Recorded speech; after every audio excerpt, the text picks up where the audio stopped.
పెద్దలు ఎందుకు చెప్తారండి? పెద్దలు ఉట్టినే చెప్పరు. చేసేవాడు, పాపం చేసేవాడు నిర్భయంగా చేసేస్తాడు.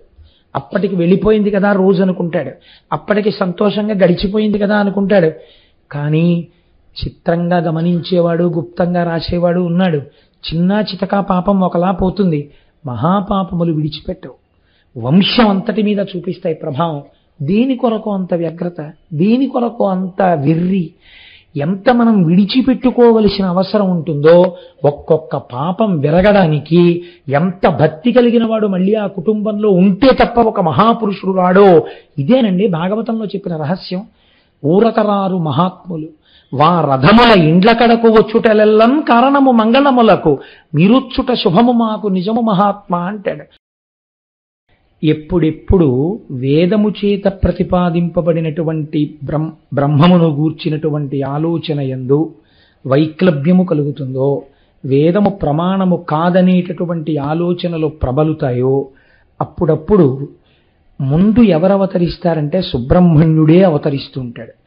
ఆయన దేవసేనానిగా ఉండగా ఆయన రాక్షసుల్ని దురుమాడడం పెద్ద విషయం కాదు, ఆయనకి సంహరిస్తాడు. కానీ లోకానికి వైదికమైనటువంటి మార్గాన్ని ప్రబోధం చెయ్యవలసి వస్తే ఎప్పుడెప్పుడు ఎంతవరకు సమాజంలో ఆ బోధ ముందు జరిగితే తప్ప కుదరదో అంత గొప్ప బాధ్యతని భుజాల మీదకి ఎత్తుకుంటారు ఆయన. ఎందుకంటే ఆయన మహాజ్ఞాని, ఆ జ్ఞానబోధ చెయ్యగలరు. కానీ మీరు చూడండి, లోకమంతా కూడా సనాతన ధర్మమును విడిచిపెట్టి నాస్తికం వైపుకి నడుస్తున్నటువంటి రోజుల్లో ముందు కర్మనిష్టని చూపించడం కోసమని ఆయన కుమారిల భట్టు అవతారంగా వచ్చారు. నిన్నటి రోజున మీరు విన్నారు, ఆ కుమారిల భట్టుగా వచ్చినప్పుడు అంతే కర్మనిష్టతో చిట్ట చివర వారు తుషాగ్రి ప్రవేశం చేసేశారు. అలాగే వేరొక సందర్భంలో వారు జ్ఞాన సంబంధర్గా వచ్చారు. జ్ఞాన సంబంధర్ గురించి విన్నంత మాత్రం చేత పాపరాశి దగ్ధం అవుతుంది. అందున ఆశ్చర్యం ఏమిటంటే ఆ జ్ఞాన సంబంధర్ మనకి చాలా దగ్గరలో ఉన్నటువంటి ద్రవిడ దేశంలో పెరిగినటువంటి వారు. శీర్గాళి అనబడేటటువంటి ఊరు, పరమపావనమైనటువంటి క్షేత్రం. నేను వెళ్ళలేదు కానీ ఆ శీర్గాళి అనేటటువంటి ఊరికి పక్కనే ఊరిలో పుట్టి పెరిగినటువంటి ఒక వ్యక్తి నాతో కలిసి మా ఆఫీసులో కొంతకాలం పనిచేశారు. వారు నాకు ఆ శీర్గాళి గురించి చెప్తుండేవారు. నిజమే కోటేశ్వర, పురాణాల్లో ఎలా ఉంటుందో అలాగే ఉంటుందండి ఆ తోణిపురీశ్వర దేవాలయం అని చెప్తుండేవారు. కాబట్టి ఆ శీర్గాళి అన్న ఊరిలో శివపాద హృదయుడు అనబడేటటువంటి ఒక మహానుభావుడు, శంకర భగవత్పాదులు అని మనం ఎలా అంటామో ఆ పేరు చూడండి ఎంత గొప్ప పేరు. శివపాద హృదయుడు, శివపాదములు హృదయముగా కలిగినవాడు. అసలు పేర్లు పెట్టుకుంటే ఆ పేర్లే అంత గొప్పగా ఉండేవి. దిక్కుమాలిన పేర్లన్నీ లోకంలో వచ్చేసాయి. సరే, శివపాద హృదయుడు, ఆయన భార్య భగవతి. ఆవిడ పేరు ఎంత చక్కటి పేరో చూడండి. భగవతి అని అమ్మవారికి ఒక దేవాలయం ఉంది.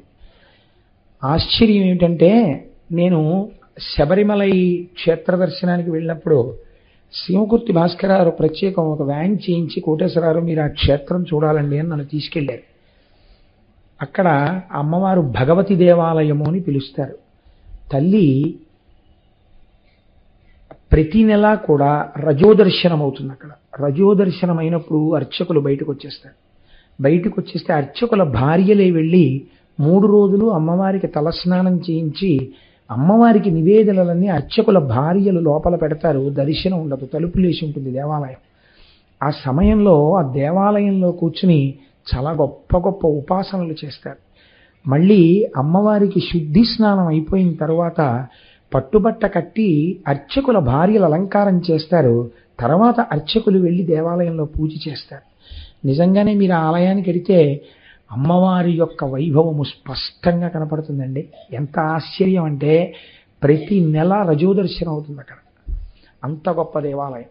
అటువంటి భగవతి పేరు బహుశः ఆ అమ్మవారి పేరే పెట్టబడినది అని నేను అనుకుంటున్నాను ఆవిడికి.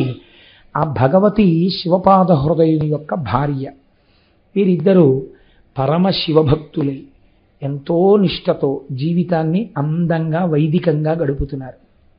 ఇటువంటి వారికి ఒకనాడు పరమాత్మ యొక్క అనుగ్రహం చేత ఒక పిల్లవాడు పుట్టాడు. ఆయన ఒక 3 సంవత్సరముల వయస్సు కలిగినటువంటి బాలుడయ్యాడు. ఒకనాడు శీర్గాళిలో తండ్రి అయినటువంటి ఆ శివపాద హృదయుడు దేవాలయంలో స్నానం చేసి సంధ్యావందనం చేసుకుని వస్తానని చెప్పి ఆయన బయలుదేరుతున్నాడు.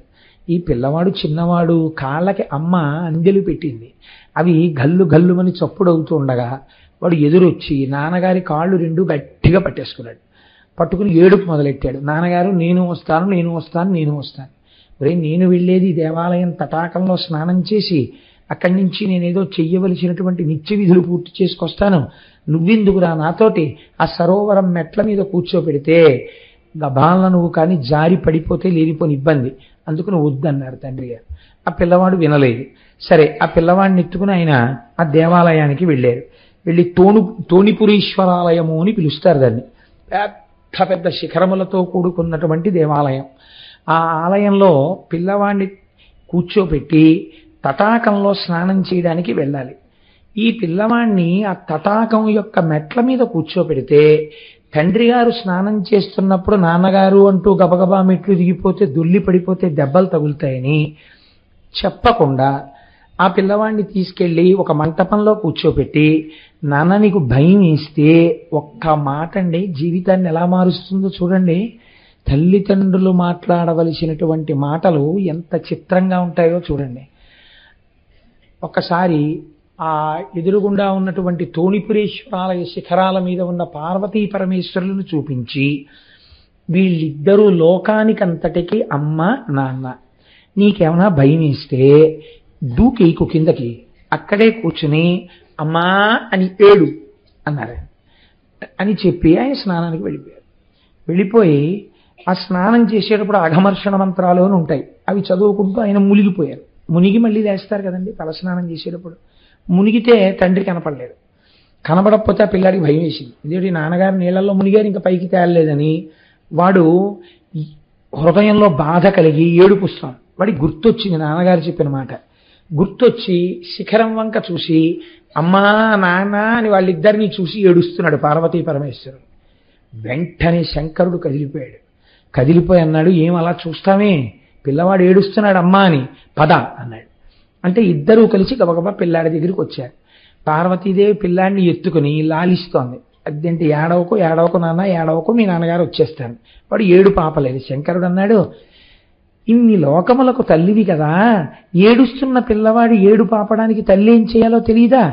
ఒక బంగారు పాత్రని తీసుకుని నీ స్తన్యములోని పాలని ఆ పాత్రలోకి పట్టి ఆ పిల్లవాడికి త్రాగించు, ఏడు పాపుతాడు అన్నాడు. ఏమిటో చాలా తేలిగ్గా చెప్తున్నారు. నా పాలు తాగితే ఎవరి జ్ఞానం వస్తుందో తెలుసా? మీ జ్ఞానం వచ్చేస్తుంది. వాడు మహాజ్ఞాని అయిపోతాడు. పట్టమంటారా అంది ఆవిడ. నా జ్ఞానం వస్తుందో ఇంకోటి వస్తుందో తరువాతి మాట. పిల్లవాడు నమ్మి అమ్మా నాన్న అని ఏడ్చాడు. అందుకే జ్ఞాన సంబంధాలు ఎక్కడికి వెళ్ళినా ఏమని పిలిచేవారో తెలుసా అండి? నమ్మి ఏడ్చినవాడు అని పేరు ఆయనకి. మనం ఏడుస్తాం, కానీ ఆ ఏడుపులో కూడా మనకి నమ్మకం ఉండదు భగవంతుడు ఉన్నాడని. ఆయన ఏడిస్తే నమ్మి ఏడ్చాడు, ఉన్నారు పార్వతీ పరమేశ్వరులని. శంకరుడు చెప్పాడు. తల్లి వెంటనే ఒక బంగారు పాత్రలోకి తన స్తన్యంలోని క్షీరాన్ని పట్టి పిల్లవాడికి తాగించి ఆయన గుడుగుడు గుడుగుడు గుడుగుడు తాగేశాడు. చక్కగాను తాగేసి మూతి తుడుచుకుంటున్నాడు. తండ్రి ఆ సరోవరంలోంచి మెట్లు ఎక్కుతున్నాడు. తండ్రి వచ్చేస్తున్నాడని వీళ్ళిద్దరూ అంతర్ధానం అయిపోయారు. ఈయన నడుచుకుంటూ వచ్చి దూరం నుంచి చూశాడు. పిల్లాడు పాలు తాగినటువంటి ఆ పాల యొక్క చారిక నోటి మీద ఉంది. ఆయన చూసి, ఊరేరే ఎంత పని చేశావురా, నేను స్నానానికి వెళ్ళినప్పుడు ఎవరో ఇచ్చిన పాలు తాగేశావా, ఏమిట్రా ఈ పని అన్నాడు ఆ పాలు చూసి. అనగానే ఆ పిల్లవాడు పత్తికం మొదలుపెట్టాడు. పత్తికం అంటే ద్రవిడ సంప్రదాయంలో ఒక దండకం లాంటిది. ఆయన ఒక పెద్ద దండకం చేశాడు పార్వతీ పరమేశ్వరుల యొక్క అనుగ్రహం గురించి. 3 ఏళ్ల పిల్లవాడు. ఆ లోపల ఉన్న భక్తులందరూ గుమిగూడిపోయి ఆ పత్తికం విని ఆశ్చర్యపోయారు. తండ్రి పరవశించిపోయి దర్శనం చేసుకుని ఆ పిల్లవాడిని ఎత్తుకుని ఇంటికి వెళ్ళిపోతున్నాడు. ఇంటికి వెళ్ళిపోతుంటే ఆ పిల్లవాడిని ఎత్తుకుని ఇంటికి వెళ్ళిపోయేంత వరకు సువాసినులందరూ పేలాలు పట్టుకుని మేడలెక్కి పిల్లాడి మీద చల్లారట. ఈ పిల్లవాడు 10 కాలాలు బతికుండాలి. 3 సంవత్సరముల వయస్సులో అమ్మా నాన్న అని నమ్మి పార్వతీదేవిని పిలిచి శంకరుడి యొక్క ఆజ్ఞ మేరకు అమ్మవారి యొక్క క్షీరమును గ్రూలినవాడు. అమ్మవారి యొక్క హృదయము పాలవిల్లిలా ఉంటుంది ఎప్పుడు దయతో. ఎవరైనా నిజంగా అమ్మవారిని అంత ప్రేమతో అమ్మా అని పిలిస్తే క్షీరమే స్రవించినట్లుగా స్రవిస్తుందట. కానీ క్షీరము తెలుపు కదండి, తెలుపు శారద సరస్వతీదేవి. అమ్మవారి పాలు త్రాగినటువంటి వాడికి అటువంటి జ్ఞానము కలుగుతుంది. శంకర భగవత్పాదులు సౌందర్యలహరిలో శ్లోకం చేస్తూ ఓ మాట అంటారు, తవస్తన్యం మన్యే ధరణికర కన్యే హృదయతః పయఃపారావారః పరివహతి సారస్వతమివ దయాపత్యాదత్తం ద్రవిడ శిశురాస్వాద్యతమయత్ కవీనాం ప్రౌఢానామజనికమనీయ కవయిత. ద్రవిడ శిశువు అని పిలిచారాయన. అమ్మా, నాడు ద్రవిడ శిశువు నువ్వు ఉన్నావని నమ్మి అమ్మా అని పిలిచాడు. పిలిచినంత మాత్రం చేత ఆనాడు తల్లి నువ్వు నీ యొక్క స్తన్యములోని క్షీరమునిచ్చావే, ఆయన అపారమైన బాహ్య సౌందర్యమును అంతఃసౌందర్యమును గొప్ప శివభక్తిని పొందాడే. అసలు ఇందులో ఉన్న చమత్కారమైన రహస్యం ఏమిటో తెలుసా అండి?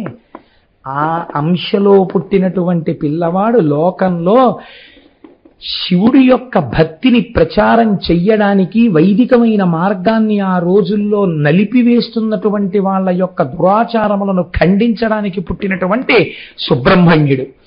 ఆనాడు తన స్తన్యమిచ్చే అదృష్టము తిన్నగా కలగలేదు, కృత్తికల ద్వారా ఇవ్వవలసి వచ్చిందే అని అమ్మవారికి చిన్న బాధ ఉండిపోయింది. శంకరుడు గుర్తు పెట్టుకుని ఆ కోరిక ఇప్పుడు తీర్చాడు. అమ్మవారి పాలు పిల్లవాడు తాగేటట్టు. అందుకని తిరుజ్ఞాన సంబంధర్ అన్నారు ఆయన. అమ్మవారి క్షీరమును గ్రోలి అపారమైన జ్ఞానమును పొందినవాడు కనుక శివుడికి మారుపేరే జ్ఞానం. కాబట్టి ఆయనకి తిరుజ్ఞాన సంబంధర్ అని పేరు. ఇటువంటి వారు ఒకానొక రోజున పక్క ఊర్లో ఉన్నటువంటి తిరుక్కోలక్క అనబడేటటువంటి క్షేత్రంలో ఉన్న శివాలయ నిర్వాహకులు జ్ఞాన సంబంధర్ని తీసుకుని తండ్రి గారిని రమ్మని ఆహ్వానం చేశారు. చిన్న పిల్లవాడు అంత దూరం రాగలడా? ఆలోచించి పిల్లాడిని ఎత్తుకుని తండ్రి గారు బయలుదేరారు. ఆ దేవాలయంలో రాజద్వారం దాటుతున్నారు లోపలికి.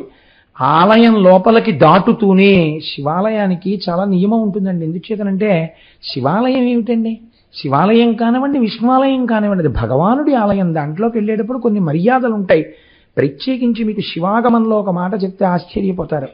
శివాలయం యొక్క రాజద్వారపు గడప చెప్పుతో దాటిన వాడెవడో వాడికి కొన్ని వేల జన్మలు కాళ్ళు నరికి తొడల వరకే కాళ్ళున్నవాడిగా పుట్టించమని శివాగమం.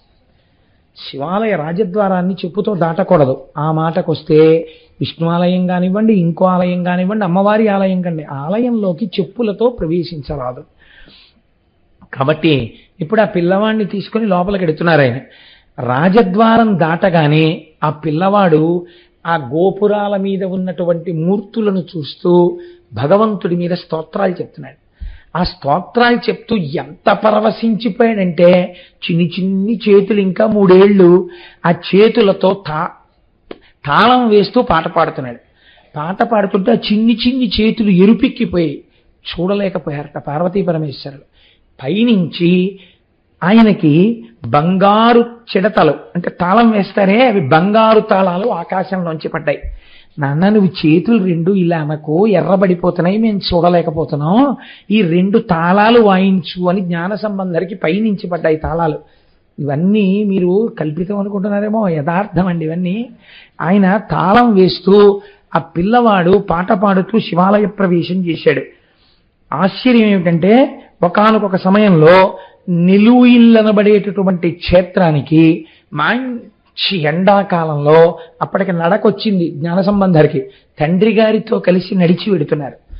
వెడుతుంటే ఆ ఆలయం యొక్క పాలక మండలి వారు సమావేశం పెట్టుకున్నారు. రేపు తిరుజ్ఞాన సంబంధరు వస్తున్నారు, అంతటి మహాపురుషుడు వస్తున్నప్పుడు మనం ఎదురెళ్ళి వారికి స్వాగతం చెప్పాలి. కాబట్టి మనం స్వాగతం చెప్పడానికి ఏ ఏర్పాట్లు చేద్దామని చెప్పి వాళ్ళ ఆలోచన చేసి ఆలయంలోనే పడుకుని నిద్రపోయారు. పూర్వం ఆలయం నిర్మాణం చేస్తే ఒక నియమం ఉండేది. పెద్ద పెద్ద అరుగులు కొన్ని ఉండేవి. దీని కొరకు ఆ అరుగులంటే సంధ్యావందనం చేసుకునేటటువంటి అధికారం ఉన్నవారు ఒకవేళ ఏ కారణం చేతనైనా అంత పెద్ద దేవాలయ సందర్శనం చెయ్యడంలో సంధ్యావందనం చేసుకునేటటువంటి సమయం వేళ దాటిపోతోందని బెంగ పెట్టుకోకుండా ఆలయం అరుగుల మీదే కూర్చుని ఆ కోనేటిలో నీటిని తీసుకుని సంధ్యావందనం చేసుకుని వెళ్ళేవారు. అందుకని పెద్ద పెద్ద అరుగులు కూడా నిర్మాణం చేసేవారు. వీరందరూ నిర్ణయం చేసుకుని ఆలయంలోనే విశ్రాంతి తీసుకుంటున్నారు. తీసుకుంటున్న సమయంలో అందరికీ ఏకకాలమునందు ఒకటే కల వచ్చింది. ఏమా కళ? మన అన్నవర క్షేత్రం కూడా అలా కళ వచ్చి అన్నవర క్షేత్రం వచ్చిందండి. కాబట్టి ఆ కళలో శంకరుడు కనపడన్నాడు, నా బిడ్డడు వస్తున్నాడు, అపారమైనటువంటి భక్తి కలిగినటువంటి వాడు. ఆ పిల్లవాడి కోసం నేను దేవాలయాల యొక్క వాహన మంటపంలో ఒక ముత్యాల పల్లకి, అతనికి పట్టడానికి ఒక మంచి గొడుగు, అతను వస్తున్నాడని తెలియడం కోసమని వాయించవలసిన పెద్ద పెద్ద బాకాలు సిద్ధమై ఉన్నాయి. వాటిని తీసుకువెళ్ళి జ్ఞాన సంబంధర్కి స్వాగతం చెప్పండి. ఇక నుంచి ఆయన నా పల్లకీలో కూర్చోపెట్టి వహించండి. ఆయనని అలా మోసిన వాళ్ళు ధన్యులవుతారు అని కలలో చెప్పాడు. ఇంద్ర మన గుళ్ళో ముత్యాల పల్లకి, ఓ పెద్ద ఛత్రం, ఇవన్నీ ఎక్కడున్నాయి? ఇవేం లేవే మన వాహన మంటపంలో అనుకుని అందరూ లేచి, అందరికీ ఇదే కల వచ్చింది. అందరూ లేచి వాహన మంటపంలోకి వెళ్ళి తలుపులు తీసి చూశారు. సిద్ధంగా పెట్టబడి ఉన్నాయి. వెంటనే అయ్య బాబోయ్, వస్తున్నవాడు ఎంతటి మహాపురుషుడో అని ఎదురేగి పల్లకి ఎక్కించి ఛత్రం పట్టి బాకాలు ఊదుతూ ఆలయానికి తీసుకొచ్చారు. తిరుజ్ఞాన సంబంధ జీవితం నిజంగా పూర్తి స్థాయిలో చెప్పవలసి వచ్చిందనుకోండి, అది ఒక వారం రోజుల ప్రసంగం. వచ్చిన గొడవంతా అదే, అన్ని పెద్ద పెద్ద విషయాలు, కానీ సంగ్రహం చేస్తూ ఉండాలి, తప్పదు. ఆయన ఒకసారి తిరుప్పాచిలాశ్రమము అనబడేటటువంటి ఒక రాజ్యానికి వెళ్ళారు. ఆ రాజ్యాన్ని కొల్లిమలవరాజు అనబడేటటువంటి ఒక మహారాజు గారు పరిపాలన చేస్తున్నాడు. ఆయన చాలా భక్తి తత్పరుడు. ఆయనకి ఒక కుమార్తె. ఆ కుమార్తె అందాల రాశి, అంతటి అందగత్తె. కానీ ఒకే ఒక దురదృష్టం ఏంటంటే ఆ అమ్మాయికి మూర్ఛ వ్యాధి. ఆ మూర్ఛ వచ్చిందా కొన్ని గంటలు అలా మూర్ఛ పడిపోయి ఉండిపోతుంది ఆ పిల్ల. జ్ఞాన సంబంధర్ దేవాలయ దర్శనానికి వస్తున్నారు అని రాజుగారికి తెలిసింది. తెలిసి దేవాలయంలోకి తెల్లవారకట్టే వెళ్ళిపోయి జ్ఞాన సంబంధర్ వస్తారని నిలబడ్డారు. ఈలోగా ఆయన రావడానికి కొన్ని గంటల వ్యవధి ఉంది. ఈ పిల్లకి మూర్ఛ వచ్చింది. ఆయన వెంటనే అన్నాడు ఆ రాజు, అభిషేకం చేసినప్పుడల్లా నేను ఒక మంత్రం చెప్తుంటాను, ప్రథమో దైవ్యోభిషకు అంటాం. లోకానికి మొట్టమొదటి వైద్యుడు పరమశివుడు. అటువంటి పరమశివుడు యొక్క దేవాలయంలోనే నా పిల్ల మూర్ఛపోతే ఇంకా నా పిల్లకి రక్షకుడెవరు? ఇప్పుడు ఈ పిల్లని అంతఃపురంలోకి తీసుకెడితే నేను రక్షించగలనా? ఈ పిల్లకి రక్షణ అంటూ దొరికితే ఇక్కడే దొరకాలి. రాజు వారి ఆజ్ఞకి ఎదురే ఉంటుంది. ఈ పిల్లని తీసుకెళ్లి శివలింగానికి ఎదురుగుండా పడుకోబెట్టండి అన్నాడు. పడుకోబెట్టారు. పిల్లను అలా వదిలేశాడండి. వదిలేసి ఎవరుండాలి పక్కన? ఎందుకు రక్షించాలి? అందరూ ఉన్న రక్షణ సామర్థ్యము ఎవరి వలన ప్రసరిస్తుందో వాడి ముందు పడుంది నా పిల్ల. బతికితే వాడి వల్ల బతుకుతుంది. పదండి మనందరం జ్ఞాన సంబంధర్కి స్వాగతం చెప్దామని వెళ్ళిపోయారు. వెళ్ళిపోతే జ్ఞాన సంబంధర్ స్వాగతాన్ని పుచ్చుకుని దేవాలయంలోకి వచ్చారు. తీరా దర్శనం చేసుకుందామని వచ్చే వేళటికి ఆ పిల్ల అక్కడ పడుందన్న విషయం అందరూ మర్చిపోయారు. ఈ ఆడపిల్ల శివాలయంలో పడుంది బోర్లా. ఆయన వచ్చేసి లోపలికి వచ్చాక మిగిలిన వాళ్ళకు కూడా జ్ఞాపకం వచ్చింది. అప్పుడు చూసి ఆయన అడిగారు, ఇదేమిటి శివాలయంలో శివుడి ముందు ఒక ఆడపిల్ల ఎందుకు ఇలా పడుంది అని అడిగారు. అడిగితే ఆ పిల్లకి మూర్ఛ వ్యాధి, మహారాజు గారి యొక్క కుమార్తె, రాజకుమార్తెని అలా విడిచిపెట్టి పెడతారండి? ఆయనకి ఎంత శివభక్తో చూడండి నిజంగా. అందుకని రాజుగారే ఆ పిల్లను అలా విడిచిపెట్టేశారండి అని చెప్పారు. చెప్తే పారవస్యంతో ఆయన వెంటనే ఒక దండకం చేశారు శంకరుడి మీద. ఈశ్వర, నీవు వైద్యుడవు అని పేరు, నువ్వు లోకములనందటినీ కాయగలిగిన వాడవు అని పేరు. అటువంటి వాడివి నీ మ్రోల ఇలా పడుంది ఈ పిల్ల. నిన్నటి రోజున చెప్పానే, ఈ వంశంలో పూర్వం ఎంతటి మహాపాపములు జరిగాయో. చేసినప్పుడు చాలా తేలిగ్గా ఉంటుందండి. చేసేసిన వాడు సులువుగా చేసేస్తాడు. దానివల్ల ఏదో ఫలితం వస్తుంది, దిక్కుమాలిన ఫలితం, ఈ శరీరం సుఖంగా ఉంటుంది అనుకుంటాడు. అనుకుని పాపం చేసేస్తాడు. తీసుకొచ్చి దాన్ని ఎక్కడో దాస్తాడు. దాచింది హరించుకుపోతుంది. కానీ పాప ఫలితం ఏం చేస్తుందో తెలుసా అండి? చిన్న చితకా పాపాలు వదిలిపెడతాయి, పెద్ద పెద్ద పాపాలు వదిలిపెట్టవు. వంశము వరకు వెళ్ళిపోతుంది. ఇది అందరూ చెప్పలేరు కూడా. మీకు నేను ఒక శాస్త్ర రహస్యం చెప్పేస్తున్నాను ఇవాళ వేదిక మీద. కొంతమంది ఇది నేను వేదిక మీద చెప్పేస్తున్నాను, భయం లేదు. పరమాచార్య చెప్తుండేవారు ఈ మాట, ప్రాజ్ఞులైన వారు గ్రహించగలరు.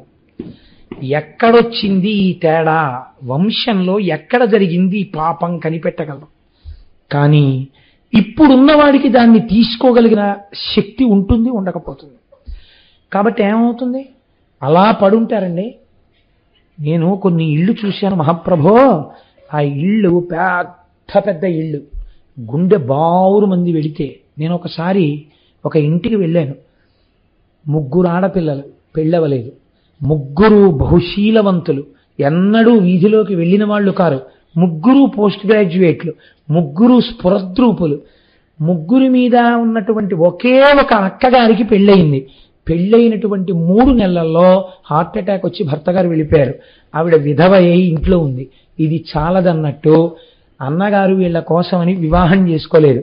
ఆయన అలాగే ఉండిపోయాడు. ఇల్లంతా బూజులు, నిర్లిప్తతతో కూడినటువంటి జీవనం. నేను వారిని అడిగితే వారు చెప్పారు, మా ఇంట్లో 4 తరాలుగా వివాహం అవ్వగానే భర్త పోయినటువంటి ఒక విధవ, పెళ్లి కాని మిగిలిన వాళ్లతో 4 తరాలుగా ఈ ఇల్లు ఇలాగే ఉంది అని చెప్పారు. పెద్దలు ఎందుకు చెప్తారండి? పెద్దలు ఉత్తినే చెప్పరు. చేసేవాడు, పాపం చేసేవాడు నిర్భయంగా చేసేస్తాడు. అప్పటికి వెళ్ళిపోయింది కదా రోజు అనుకుంటాడు, అప్పటికి సంతోషంగా గడిచిపోయింది కదా అనుకుంటాడు. కానీ చిత్రంగా గమనించేవాడు, గుప్తంగా రాసేవాడు ఉన్నాడు. చిన్న చితకా పాపం ఒకలా పోతుంది, మహాపాపములు విడిచిపెట్టవు. వంశం అంతటి మీద చూపిస్తాయి ప్రభావం. దేని కొరకు అంత వ్యగ్రత? దేని కొరకు అంత వెర్రి? ఎంత మనం విడిచిపెట్టుకోవలసిన అవసరం ఉంటుందో ఒక్కొక్క పాపం విరగడానికి. ఎంత భక్తి కలిగిన వాడు మళ్ళీ ఆ కుటుంబంలో ఉంటే తప్ప ఒక మహాపురుషుడు రాడో. ఇదేనండి భాగవతంలో చెప్పిన రహస్యం. ఊరకరారు మహాత్ములు వా రథముల ఇండ్ల కడకు వచ్చుటలెల్లం కారణము మంగళములకు మీరుచ్చుట శుభము మాకు నిజము మహాత్మా అంటాడు. మీరు చూడండి, మహాపురుషుడైనటువంటి వాడు అంటే అర్థం ఏమిటంటే భక్తి యందు చిత్తము మునకలు వేసేవాడు. ఆయన మనస్సు ఎలా ఉంటుంది? నిష్కారణపు మాటలు మాట్లాడడానికి ఇష్టం ఉండదు మనస్సులో. ఓ 10 నిమిషాలు మాట్లాడతాడు, 15 నిమిషాలు మాట్లాడతాడు, 20 నిమిషాలు మాట్లాడతాడు. మీకు నేను సత్యం చెప్పేస్తాను, 21వ నిమిషంలో ఆయన ఏం చేస్తాడో తెలుసా అండి? మనస్సులోనే భగవంతుడికి నమస్కారం చేస్తాడు. ఈశ్వరా, వీళ్ళు వెళ్ళిపోయేటట్టుగా అనుగ్రహించు. ఏమిటి కారణం? ఎందుకు నాకు ఈ లొల్లి? హాయిగా కాసేపు నేను ఏదైనా నీ గురించి చదువుకుంటాను, నీ గురించి 4 స్తోత్రాలు చదువుకుంటాను, నీ గురించి భజన చేసుకుంటాను, నీ గురించి ధ్యానం చేసుకుంటాను. నాకు ఎందుకు ఈ లొల్లి మాటలు? నాకు వీటి మీద పెద్ద ఆసక్తి లేదు. ఈశ్వరా, నాకు ప్రతిబంధకంగా వచ్చింది ఏనాటి పాపమో, అందుకని తొందరగా వెళ్ళిపోయేటట్టు చూడు అంటాడు. అందుకే మహాభక్తులైన వారి ఇంటికి వెళ్ళేటప్పుడు కొన్ని వేళలలో పెడతారు, కొంతసేపే ఉంటుంటారు. కారణం అది. కాబట్టి నేను ఈ విషయం ఎందుకు చెప్పానంటే, మీరు ఏ కోటేశ్వరరావు లాంటి వాడి విషయంలోనో ఇలాంటివి పాటించక్కర్లేదు. నేనే అలాంటి మహాభక్తుడి స్థాయి వాడిని కాను. అంటే నాకు ఎందుకు భయం అంటే పరోక్షంగా ఈయన గురించి చెప్పుకుంటున్నాడు అనుకుంటున్నారేమో. నేను అలా చెప్పట్లేదు. అలా పోల్చుకోవడం కూడా ఒక దోషం. అలా పోల్చుకోకూడదు. ఊరకరారు మహాత్ములు వా రథముల ఇండ్ల కడకు వచ్చుటలెల్లం. మహాత్ముడైన వాడు మీ ఇంటికి వచ్చాడనుకోండి, ఎందుకు వస్తారండి ఆయన? తనింట్లోనే అనవసరంగా కూర్చొని వాడు అనవసరంగా ఇంకోటి ఇంటికి ఎడతాడా? ఆయన అలా వెళ్ళాడు అంటే, వెడుతున్నాడు అంటే ఏదో ఉంది, ఈశ్వర సంబంధమైనటువంటి ఆజ్ఞ. ఆయన వచ్చాడు, ఏమవుతుంది? కారణము మంగళములకు.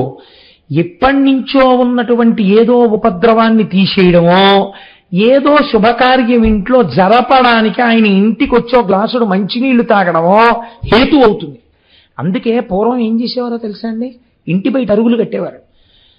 అరుగులన్నిటిలోను ఏ అరుగు మీలో పండితులు కూర్చుండు మా అరుగు మీలు అని 3వ క్లాసులో పద్యాలు ఉండేవి మాకు. ఏమిటి పద్యాలంటే చక్కగా మాస్టర్ చెప్తుండేవారు. ఒరే, ఎందుకు కడతారో తెలుసా అరుగులు? పాదయాత్రలో వెళ్ళిపోతుంటారు కొంతమంది, లేకపోతే వాహనాలు ఎక్కకుండా వెళ్ళిపోతుంటారు. చంద్రశేఖర పరమాచార్య స్వామి వంటి మహాపురుషులు వెళ్ళిపోతూ బడలిక తీర్చుకోవడానికి కాసేపు అరుగుకి కూర్చుంటారు. మొన్న మేము దక్షారామం పాదయాత్ర చేసాం 28 కిలోమీటర్లు. అప్పుడు కొన్ని ఇళ్ళ అరుగులెక్కి కూర్చున్నాం. కూర్చోగానే దక్షారామం పాదయాత్ర వెళ్తున్నారని తెలిసి గబగబా వాళ్ళు పట్టుబట్టలు కట్టేసుకుని బకెట్లతో నీళ్లు పట్టుకుని వచ్చారు. వచ్చి అయ్యా నీళ్లు తాగుతారా అని అందరికీ నీళ్లు పోసి వెళ్ళారు. వాళ్ళు ఎంత ధన్యులైపోయారండి. పాదయాత్రలో వెళ్ళిపోతున్న భక్తుల యొక్క దాహార్తిని తీర్చడానికి ఏది కారణమైంది? ఆకర్షించి కూర్చోపెట్టింది అరుగు. నువ్వుండడానికే ఇల్లు కాదు, వెళ్ళిపోతున్న బాటసారులు కూర్చోడానికి అరుగు కట్టాలి ఇంటికి. ఇప్పుడంత స్థితి ఎక్కడందులేండి? అరణ్యరోదనం. ఏ పల్లెటూళ్ళలో వెడుతుంటే, ఎప్పుడైనా ఉపన్యాసాలకి అమలాపురం రాజులో వెడుతుంటే ఆ పల్లెటూళ్ళ గుండా వెళ్ళిపోతున్నప్పుడు అక్కడ అరుగులు కనపడుతుంటే అన్నాళ్ళ ఇందిరా ఇలా అరుగు మీద చాపేసి కూర్చుని అలా అరుగు మీద కూర్చుని చక్కగా ఓ రామాయణం చదువుకుంటుంటే ఓ భాగవతం చదువుకుంటుంటే అంతవరకు ఎందుకండి? నూతి నీళ్లు తోడుకుని స్నానం చెయ్యడం అనేటటువంటిది నాకు ఎంతో ఇష్టమైన విషయం. నూతి నీళ్లు స్నానం చేసి తోడుకుని ఎన్ని సంవత్సరాలైందో. నేను ఏలూరులో పుట్టి పెరిగినప్పుడు మా అమ్మగారు ప్రతిరోజు పొద్దున్నే పాలు త్రాగడానికి వెళ్ళగానే ఒరేయ్ ముందు నూతి దగ్గరికి వెళ్ళి స్నానం చేసి దేవుడు మందిరం దగ్గర కూర్చుని పైకి వినపడేటట్టుగా పద్యాలు చదివి వస్తే పాలిస్తాననేది ఆవిడ. అంటే దేని మీద భక్తి? పాలు తాగేయాలని గబగబా నూతి దగ్గరికి వెళ్ళి తోడి పోసేసుకుని ఆవిడ ఒక గంట చూస్తూనే ఉండేది. ఒరే వీపు రుద్దుకోలేదు, నేను చూస్తున్నాను రుద్దు అనేది. మళ్ళీ రుద్దుకుని గబగబా వచ్చి పూజ గదిలోకి వచ్చిన అమ్మకి వినపడాలి ముందు, గబగబా చదవకూడదు. గబగబా 4 పద్యాలు చదివేస్తే అప్పుడు వస్తే ఆవిడ పాలిచ్చేది. మహాతల్లి ఆ రోజు పెట్టిన భిక్ష ఇవాళ కనీసం 4 పద్యాలు చదువుకోగలుగుతాం. కాబట్టి చూడండి, ఒక అరుగు రక్షించేస్తుందండి. ఒక మహాత్ముడు రావడానికి అది కారకం అవుతుంది. కాబట్టి ఇప్పుడు జ్ఞాన సంబంధ రావడం రాజుని ఉద్ధరించేసింది. శంకరుడు రావాలా? తత్తుల్యమైన వాడు వచ్చేసాడు. ఆయన నమ్మకం ఆ పిల్లని పడుకోబెట్టాడు, అక్కడ వచ్చేసాడంతే. ఈ పిల్లకి మూర్ఛ వ్యాధ అన్నాడు. శంకరుని ఉద్దేశించి ఓ దండకం చదివాడు అంతే. ఆ పిల్ల మూర్ఛలోంచి లేచింది, లేచి నమస్కరించింది. ఇంకా పిల్లకి జీవితంలో మూర్ఛ రాలేదు. అలా మహానుభావుడు ఆ రాజ్యమునకు వెళ్ళినప్పుడు అనుగ్రహించారు. తన శిష్యులతో కలిసి జ్ఞాన సంబంధ జీవితం వింటుంటే ఆశ్చర్యంగా ఉంటుందండి. తండ్రి గారు యోగ్యమైన వయస్సులో ఆయనకి ఉపనయనం చేశారు. ఉపనయనం చేసిన తరువాత ఎవరైనా ఎక్కడికి వెడతారు? వేదం చదువుకోవడానికి గురువుగారి దగ్గరికి వెడతారు. ఉపనయనం చెయ్యగానే వేదాలకన్నింటికీ అర్ధతాత్పర్యాలు, ఆ మంత్రాలు అన్నింటినీ జ్ఞాన సంబంధాలే చెప్పేశారు. అసలు ఉపనయనం చేయకముందే ఆయనకు వచ్చేసే అన్ని. అమ్మవారి క్షీరాన్ని తాగారు. కారణజన్ముడు మహానుభావుడు. ఎక్కడుంటారండి అలాంటి వాళ్ళు? చాలా అరుదుగా ఉంటారు అసలు అటువంటి స్వరూపాలు. అంతటి ప్రాజ్ఞుడైనటువంటి వారు చిన్న వయస్సులో ఉపనయనం అయిపోగానే ఆయనకి శిష్య పరంపర. ఆయన దగ్గర ఎన్ని నేర్చుకోవాలో కావ్యకంఠ గణపతి ముని తిరువణ్ణామలై వెళ్ళారు. ఆయనకి ఉద్యోగం ఇస్తూ వేద పాఠశాలలో ఒక ఉపాధ్యాయుడి దగ్గర ఆయన వేదం నేర్చుకుంటున్నారు, గురువుగారి దగ్గర నేర్చుకుంటుంటే ఆయన అన్నారు, ఏమిటో వేదం నేర్పు అంటున్నావు, 3 నెలల్లో వేదం నేర్చేసుకుంటానంటున్నావు, అంత తేలిక అనుకుంటున్నావు? ఆ వేదం అంటే స్వరంతో నేర్చుకోవాలి, అంత తేలిక కాదన్నారు. మహానుభావుడు 3 వేదాలు 3 నెలల్లో నేర్చేసుకున్నారు స్వరంతో, ఏకసంతాగ్రాహి. గురువుగారు అలా పన్నాలన్నీ చెప్పేస్తే ఓ గంట సేపు పన్నమంతా చెప్పేసిన తర్వాత అలా వినేవారంతే కళ్ళు మూసుకుని, అంతే. మళ్ళీ స్వరంతో ఆ పన్నం అంతా ఓ గంట ఈయన చెప్పేసి లేచి వెళ్ళిపోయేవారు. 3 నెలలు అయిపోయిన తర్వాత ఇంకో నెల అయింది. కావ్యకంఠ గణపతి ముని అరుగు మీద కూర్చుని 3 వేదాలకి భాష్యాలు చెప్పారు. చెప్తుంటే వాటి యొక్క అర్ధతాత్పర్యాలు చెప్తుంటే ఏ గురువు గారు వేదం చెప్పారో ఆయన అర్థాలు నేర్చుకోవడానికి, తాత్పర్యం నేర్చుకోవడానికి శిష్యుడిగా కూర్చున్నారు. మహాపురుషులు పుట్టిన గడ్డండే ఈ భూమి.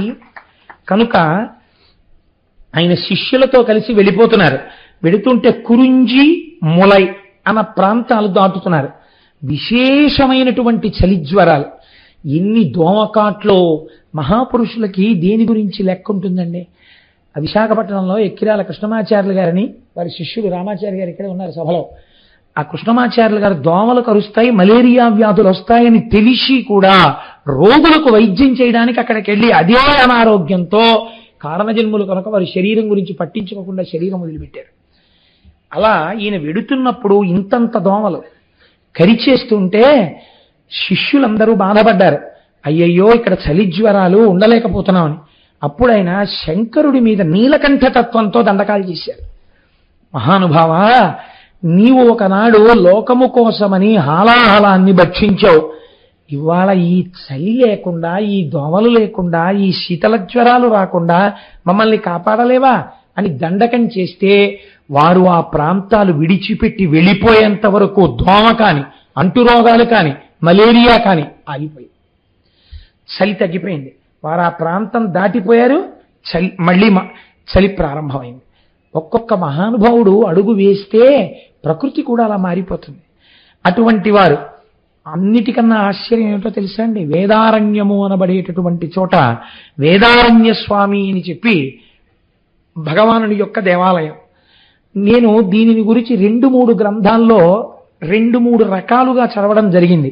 అక్కడ వేదం స్వరం తప్పి చెప్తూ ఉండడం వల్ల ఏ ద్వారంలోంచి శివాలయంలోకి వెళ్ళాలో ఆ శివాలయ ద్వారాలు మూతపడిపోయాయి. వేదం రోజు స్వరం తప్పుతుంటే భగవంతుడు అంగీకరించలేదు, తలుపులు మూసుకుపోయి. శివాలయంలోకి వెళ్ళడం కోసమని పక్క నుంచి తలుపు ఏర్పాటు చేసుకుని లోపలికి వెళ్ళేవారు. ఆ తర్వాత ఎంతమంది వచ్చినా తలుపులు తెరుచుకోలేదు. వాగీశుడు అని పేరు. మహానుభావుడు, నాయనార్లలో చాలా గొప్పవాడు. వైష్ణవ సాంప్రదాయంలో ఆళ్వార్లలో మనం ఆండాళ్ తల్లి యొక్క తండ్రి గారిని ఎలాగా పెద్దలుగా గౌరవించి పూజిస్తామో అలా అప్పర్ వయస్సులో కూడా చాలా పెద్దవారు. వాగీశుడు, తిరునావక్కరసు అని ఆయనకి పేర్లు. ఆ అప్పర్ జ్ఞాన సంబంధ చాలా చిన్నవారు. ఇద్దరూ కలిసి వెడుతూ ఉండేవారు. వారిద్దరూ కలిసి వేదారణ్య స్వామి దగ్గరికి వెళ్ళారు. వెడితే ఈ దేవాలయం యొక్క సింహద్వారం ఎందుకు మూసుకుపోయింది అని అడిగారు జ్ఞాన సంబంధం. ఒకానొక సమయంలో ఒకానొక కారణం వల్ల ఇలా తలుపులు మూసుకున్నాయి, ఆ తర్వాత ఇవి తెరవబడలేదు అన్నారు. అంటే ఆయన అక్కడే ఉన్నటువంటి వాగీశుడైన అప్పర్ని పిలిచి, మీరు పరమేశ్వరుడి మీద ఒక పత్రికాన్ని పాడండి అన్నారు. అంటే ఆయన వెంటనే ఒక దండకం చేశారు. చేస్తే ఆ తలుపులు తెరుచుకున్నాయి. మళ్ళీ ఆ తలుపులు మూసుకోవాలి, ఎప్పుడు కావాలంటే అప్పుడు తెరుచుకోవాలి. అలా తెరుచుకునేటట్టుగా అనుగ్రహించమని జ్ఞాన సంబంధం మళ్ళీ కొన్ని దండకాలు చేశారు. ఇప్పటికీ వేదారణ్య స్వామి వారి యొక్క సింహద్వారం దగ్గర తలుపులు జ్ఞాన సంబంధం అప్పర్ వల్లే తెరుచుకోవడం మూసుకోవడం జరుగుతున్నాయి. అంతటి మహానుభావుడు.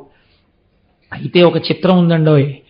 జ్ఞాన సంబంధరును అప్పరు కలిసి ఒకానొక దేవాలయాన్ని పునర్నిర్మాణం చేద్దామని అనుకున్నారు. అనుకుని రోజు వీళ్ళు సాయంకాలం అయ్యేటప్పటికీ కూలీలకి జీతం ఇవ్వడానికి ఎంత ద్రవ్యం కావాలో అంత ద్రవ్యాన్ని ఇచ్చేటటువంటి బంగారు కాసులు దొరకాలి అని సాయంకాలం అయ్యేటప్పటికీ శివుడి మీద దండకం చేసేవారు. రోజు 2 బంగారు కాసులు ఇద్దరికీ దొరికేవి. 2 చూడి మీద చెయ్యి పెడితే దొరికేవి ఇద్దరికి. ఈ రెండింటినీ పట్టుకెళ్లి బంగారు వర్తకులకు అమ్మితే జ్ఞాన సంబంధరికి దొరికినటువంటి బంగారు నాణ్యంలో రోజు బంగారు శాతం తక్కువ ఉండేది. అప్పటికి దొరికిన బంగారు నాణ్యంలో బంగారు శాతం ఎక్కువ ఉండేది. ఆయన నాణ్యానికి ఎక్కువ డబ్బు వచ్చేది, జ్ఞాన సంబంధ నాణ్యానికి తక్కువ డబ్బు వచ్చేది. ఇవాళ నువ్వు చూరికి ఇటు తీయి అటు తీయి అన్నా కూడా అంతే, అలాగే దొరికేవి. ఒకానొక నాడు జ్ఞాన సంబంధరికి బాధ కలిగింది.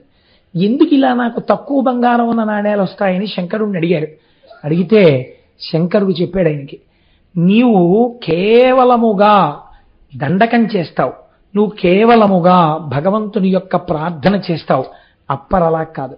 ఎక్కడికైనా దేవాలయానికి వస్తే ఆయన లేచి ఆ దేవాలయాన్నంతటినీ తుడిచేస్తారు, లేకపోతే ఆ దేవాలయాన్ని కడిగేస్తారు, లేకపోతే కలుపు మొక్కలు ఉంటే తీసేస్తారు. ఏదో ఒక శారీరకమైన సేవ కూడా దేవాలయంలో చేస్తారు. అందుకని ఆయన కాయిక వాచిక మానసిక కైంకర్యం చేస్తాడు. నువ్వు కేవలము వాచిక మానసిక కైంకర్యములే చేస్తావు. నీకన్నా ఓ మెట్టు అప్పర్ పెద్దవాడు. అందుకే బంగారు నాణ్యంలో బంగారం ఎక్కువ ఉంటుంది అన్నారు. కాబట్టి మనం దేవాలయాలకు వెళ్ళినప్పుడు ఎలా ప్రవర్తించాలో చూపిస్తుందండి మనకి. ఒకానొక సమయంలో వీరు మధుర వెళ్ళారు. మధుర ఎంత గొప్ప క్షేత్రమో మీకు తెలుసు కదండి. మధురై, అక్కడ మహానుభావుడు సుందరేశ్వర స్వామి వారు, ఆ తల్లి మీనాక్షి అమ్మవారు వెలిసి ఉన్నారు. చిత్రం ఏమిటంటే అటువంటి దేవాలయం ఇంచుమించు మూతపడిపోయింది ఆ రోజుల్లో. ఎందుకు మూతపడిపోయింది అంటే మహారాజు జైనుడైపోయాడు, ప్రజలందరూ జైనులైపోయారు. ఒక్క రాజుగారి భార్య అయినటువంటి మంగయక్కరసి మంత్రి కులచ్చిరయార్ అనబడేటటువంటి వీరిద్దరే శైవులుగా ఉన్నారు. అందరూ జైన మతంలోకి వెళ్ళిపోయారు. కాబట్టి ఆరాధించేవారు లేరు. అటువంటి సమయంలో పక్క రాజ్యంలోనే తిరు జ్ఞాన సంబంధర్ విడిది చేసి ఉన్నారని తెలుసుకున్నటువంటి రాణి ఒక వేగు ద్వారా కబురు చేసింది వారి రాజ్యానికి రమ్మని. ఇక్కడ మీరు గుర్తుపెట్టుకోవలసిన ఒక ప్రత్యేకమైన విషయం జరిగిందండి. ఇది బాగా జీవితంలో గుర్తుపెట్టుకోండి. అప్పుడు జ్ఞాన సంబంధర్ మధుర వెడతానన్నారు. వెడితే అప్పర్ అన్నారు, మీరు వెళ్ళకండి, మీ గ్రహస్థితి బాగులేదు అన్నారు. అంటే జ్ఞాన సంబంధర్ అన్నారు, మీరు నాతో రావక్కర్లేదు, మీరు ఇక్కడే ఉండండి, నేను ఒక్కడనే పెడతాను, నా గ్రహస్థితి బాగులేదన్నారు కదా. జ్యోతిష్యమునందు గ్రహముల యొక్క స్థితిని చూసి కదా మీరు చెప్పారు నాకు కష్టాలు వస్తాయని. నేను ఒక్కడని, అసలు శైవము లేని చోటికి ఇవాళ వేదము పోషింపబడని చోటికి, సనాతన ధర్మమునందు ఆదరణ లేని చోటికి, నాస్తికము విజృంభించి ఉన్న చోటికి, ఇలాంటి వాణ్ణి చూడగానే మట్టు పెట్టే చోటికి ఒక్కడనే వెడతాను. జాతకం ఏం చెప్తోంది? గ్రహాలు నాకు ప్రమాదం రాబోతోందని చెప్తున్నాయి, నాకు ఇబ్బందులు కలగబోతున్నాయని చెప్తున్నాయి.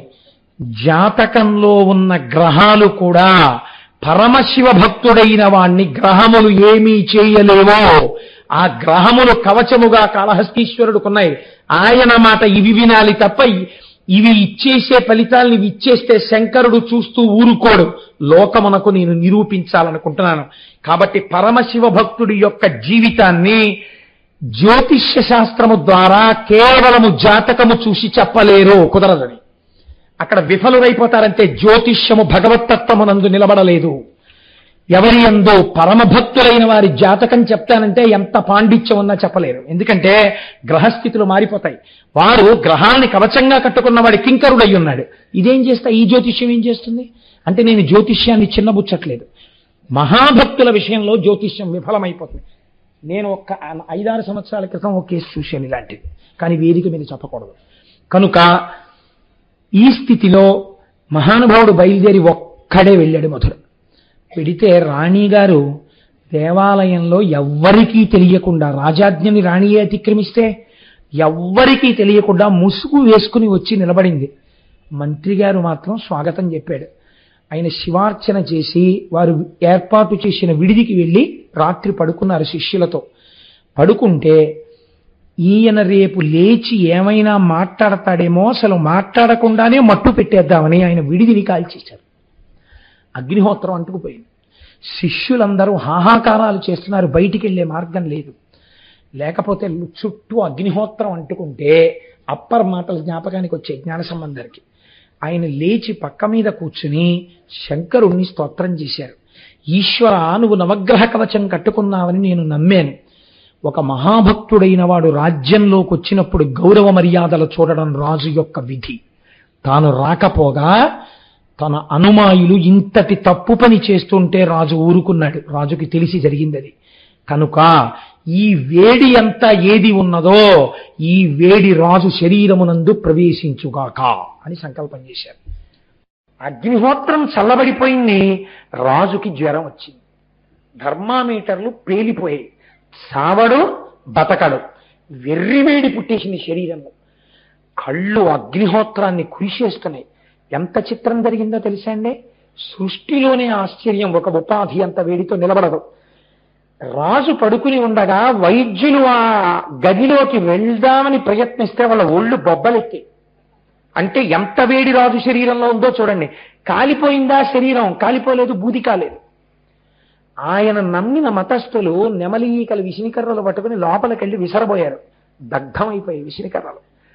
అప్పుడు భార్య వేడుకుంది, ఒక్కసారి జ్ఞాన సంబంధరికి నమస్కారం చేయండి, తీసుకొస్తానని. ఆయన్ని తీసుకొచ్చారు. వారు శివుడిని స్తోత్రం చేస్తూ లోపలికి వెళ్ళి పక్కన కూర్చుని మహానుభావ, అప్పుడు జ్ఞాన సంబంధరికి నమస్కరించారు. నమస్కరించి నా శరీరంలో వచ్చిన ఈ ఉష్ణాన్ని తగ్గించమని అడిగారు. అడిగితే రాజు అనుసరిస్తున్నటువంటి మతం వారు ఇప్పుడు ఈ కీర్తి జ్ఞాన సంబంధరికి వెళ్ళిపోతే, రాజు మళ్ళీ సనాతన ధర్మంలోకి వెళ్ళిపోతే ఇబ్బంది వస్తుందని, మహారాజా ఈయన్ని మీరు నమ్మవద్దు, ఈయనే అభిచారిక ప్రయోగంతో మీకు ఈ వేడి తెచ్చాడు. మీ శరీరాన్ని ఓ గీత గీస్తాం సగభాగం కింద. ఒక పక్క వేడి జ్ఞాన సంబంధాన్ని తగ్గించమనండి, ఒక పక్క వేడి మేము తగ్గిస్తాం, ఎవరు తగ్గించగలరో చూద్దాం అన్నారు. జ్ఞాన సంబంధరు తన వేపుకి ఎడమ భాగాన్ని ఇచ్చారు. జ్ఞాన సంబంధర్ చేతిలో విభూతి పట్టుకుని, ఈ విభూతియే ఈశ్వరా నీవు అని ఆ విభూతి మంత్రం మనం నిన్నటి రోజున మీకు పంచిపెట్టారే, శ్రీకరంచ పవిత్రంచ రోగశోక నివారకం అంటూ ఆ విభూతి పెట్టి ఒంటి మీద చల్లారు. ఒక పక్కంతా జ్ఞాన సంబంధర్ విభూతి చల్లిన వేపు చల్లబడిపోయింది. అవతల మతస్థులు ఉపచారం చేస్తున్న వేపు వెర్రివేడితో శరీరం కాలిపోతోంది.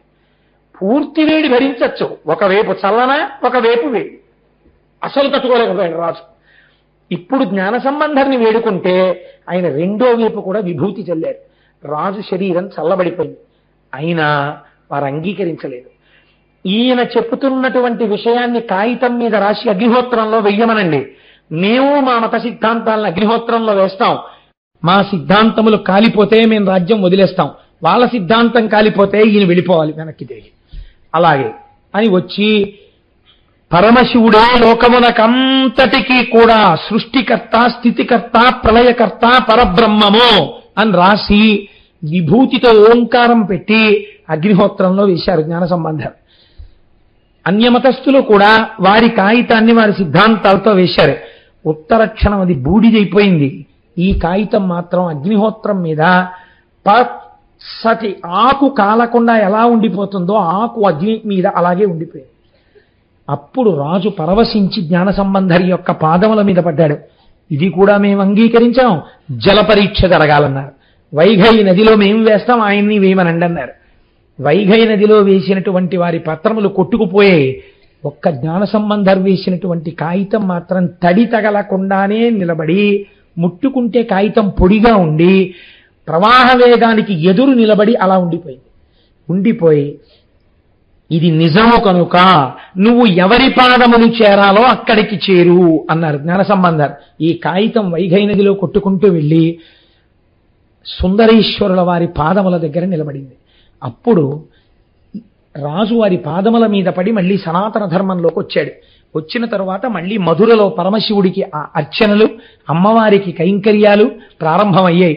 కనుక మహానుభావుడు ఎన్ని చేశారో. ఇంత జ్ఞాన సంబంధ జీవితంలో ఆశ్చర్యం ఏమిటో తెలుసా అండి? ఆయన అరుణాచలం వెడుతున్నారు. ఒకసారి వెడుతున్నప్పుడు మంచి అట్టహాసంగా శిష్యులందరూ స్తోత్రాలు చేస్తున్నారు, పల్లకీలో ఎక్కించుకున్నారు, ఛత్రం పట్టారు, వెళ్ళిపోతున్నారు. ఈ వెళ్ళిపోతున్నటువంటి సమయంలో ఒక పెద్ద దొంగల గుంపు వచ్చి అన్నీ ఎత్తుకుపోయింది. శిష్యులతో సహా జ్ఞాన సంబంధం ఒక్కరే నిలబడిపోయారు. శిష్యులందరూ అన్నమో రామచంద్ర అని ఏడుస్తున్నారు. అప్పుడు ఆయనకి జ్ఞాపకం వచ్చింది, అరుణాచల ప్రవేశం చేసేటటువంటి వాడు పటాటోపము ఉండరాదు, అగ్నిక్షేత్రము పరమపావనము కనుక భక్తితో ప్రవేశించాలి. ఈశ్వర, నేను పల్లకీలో ఛత్రం పట్టించుకు బయలుదేరాను, అందుకే దొంగలు వచ్చి ఎత్తుకుపోయారు, నన్ను మన్నించు, నా శిష్యులకు అన్నం పెట్టించు అని ప్రార్థన చేశారు. ఆ ప్రార్థన చేస్తే ఎక్కడ నుంచో నలుగురు వచ్చి, అయ్యా ఇక్కడే పెళ్లి జరుగుతోంది, రండి భోజనం చేద్దురు కానీ తీసుకెళ్లి భోజనం పెట్టారు. భోజనం చేసి అలిసిపోయిన వీళ్ళు నిద్రపోయి లేచేసరికి అక్కడ పెళ్లివారు లేదు, ఆ డేరా లేదు, ఏమీ లేదు. ఇది ఈశ్వరానుగ్రహం అనుకుని అరుణాచలంలోకి వెళ్ళారు. కొంతమంది గబగబా పల్లకి ఛత్రం అన్నీ పట్టుకొచ్చి, అయ్యా దొంగలు ఎత్తుకుపోతుంటే మేము పట్టుకుని వాళ్ళని కొట్టి తీసుకున్నామండి, ఇవి మీవని తెలిసింది, తీసేసుకోండి అని ఇచ్చేశారు. ఇదంతా శివమాయ అని నాకు అరుణాచలం వెళ్ళేటప్పుడు ఎంత వినయంగా వెళ్ళాలో నేర్పాడు శంకరుడని మహానుభావుడను. ఆయన వాటినప్పుడు అనుభవించారు. చాలా ఆశ్చర్యకరమైనటువంటి సంఘటన ఒకటి జరిగింది. మైలాపూర్ అనేటటువంటి ప్రాంతంలో శివనీశ్వరుడు అనబడేటటువంటి ఒక మహాభక్తుడు ఉండేవారు. ఆయన చాలా ఐశ్వర్యవంతుడు. తన కుమార్తెని తిరు జ్ఞాన సంబంధర్కిచ్చి వివాహం చేస్తాను అని ఆయన సంకల్పం చేశారు. ఆ అమ్మాయి పేరు పుంపావై. నిజంగానే ఆ అమ్మాయి ఒక పుష్పంలాగే ఉండేది, అంత అందగత్తె. ఈ పిల్లని జ్ఞాన సంబంధర్కి ఇచ్చేస్తానన్నాడు. ఉన్నది ఒక్కతే సంతానం అని అందరూ చూస్తున్నారు. జ్ఞాన సంబంధర్ ఆ ఊరికి దగ్గరలోకి వచ్చారు. ఈయన వెళ్ళి పిలిచారు వీళ్ళ ఊరు రమ్మని. సరే వస్తాను తప్పకుండా, కానీ నేను ఆయన రావడం అంటే గుడి తర్వాత గుడి మన యాత్రలా వెళ్ళిపోయేవారు కాదు, కొన్ని నెలలు ఉండేవారు దేవాలయంలో. కాబట్టి నేను ఒక 6-7 నెలల తర్వాత వస్తానన్నారు. ఈలోగా ఒకరోజు ఈ పిల్ల అసుర సంధ్య వేళలో ఓ చెట్టు దగ్గర పువ్వులు కోస్తోంది. అందులోంచి ఒక నాగుపాము ఈ పిల్ల చేతి మీద కాటు వేసి, చాలా మంది వైద్యులు వచ్చారు, రక్షించే ప్రయత్నం చేశారు, కానీ ఆ పిల్ల దక్కలేదు. దక్కకపోతే ఈ పిల్లని తీసుకెళ్లి ఆ పిల్ల శరీరాన్ని దహించారు. దహించి చితాభస్మాన్ని, కొద్ది ఎముకల్ని మాత్రం ఒక కుండలో పెట్టి, ఈ పిల్లని జ్ఞాన సంబంధరికి ఇస్తానన్నాను కనుక ఈ చితాభస్మాన్ని, నా ఐశ్వర్యాన్ని ఇచ్చేస్తానని నా కుండ దాచాడు ఆయన. అది విచిత్రం. ఆయన ఎంత చిత్రమైన సంకల్పమో చూడండి.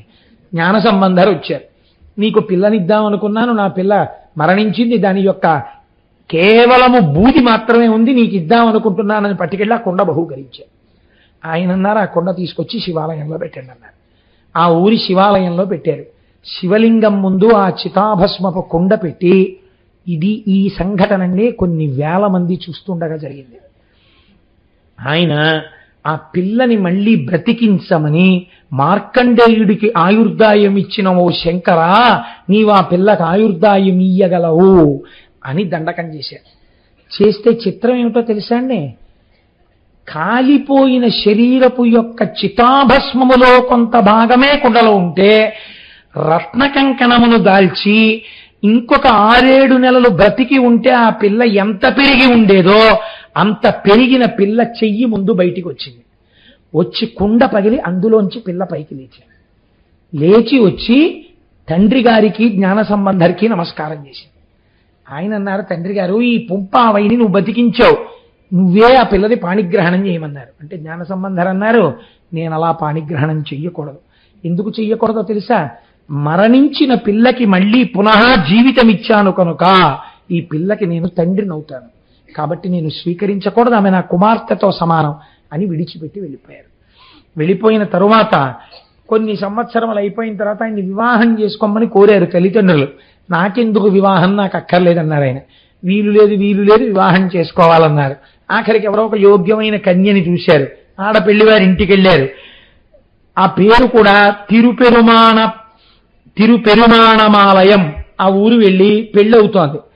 పెళ్ళి శాస్త్ర ప్రకారం ఏంటంటే, ఈ మాట చెప్తే మీరు నా మీద కోపగించుకోకండి, 3 రోజులు కనీసము చేయని పెళ్ళి కాదు శాస్త్రంలో.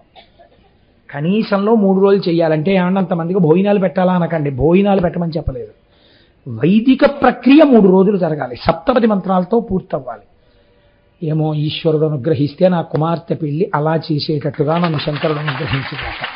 కాబట్టి ఆ 3 రోజులు కదండి వివాహం జరగాలి, అందుకని 3 రోజులుగా అక్కడ వివాహం జరుగుతోంది. 7 మంత్రాల దాకా వచ్చింది. వచ్చిన తర్వాత ఈయన అన్నారు, సన్నికళ్ళు తొక్కించడానికి పిల్లని తీసుకెడుతున్నారు. తీసుకెడుతుంటే ఒక్కసారి శివాలయంలో దర్శనం చేసుకుని వస్తాం, ఈ నూతన వధువు నేను కలిసి అని చెప్పి తీసుకెళ్లారు. 7 పూర్తయితే తప్ప వివాహం పూర్తవదు. ఈ పిల్లతో కలిసి జ్ఞాన సంబంధర్ ఆలయంలోకి వెడుతుంటే ఆయన వెనకాతల వారి తండ్రి గారు, తల్లి గారు, తిరు నీలనక్కనాయనారు, మామగారు, అత్తగారు, బంధువులు, సేవకులు అందరూ వెళ్ళారు. జ్ఞాన సంబంధర్ కదా, అందుకని అందరూ వెళ్ళారు. వెడితే ఆయన శివుడి ముందు నిలబడి, ఈశ్వర, నేను ఏ ప్రయోజనము కొరకు ఈ లోకములోకి నువ్వు నన్ను పంపావో ఆ ప్రయోజనము పూర్తయిపోయింది.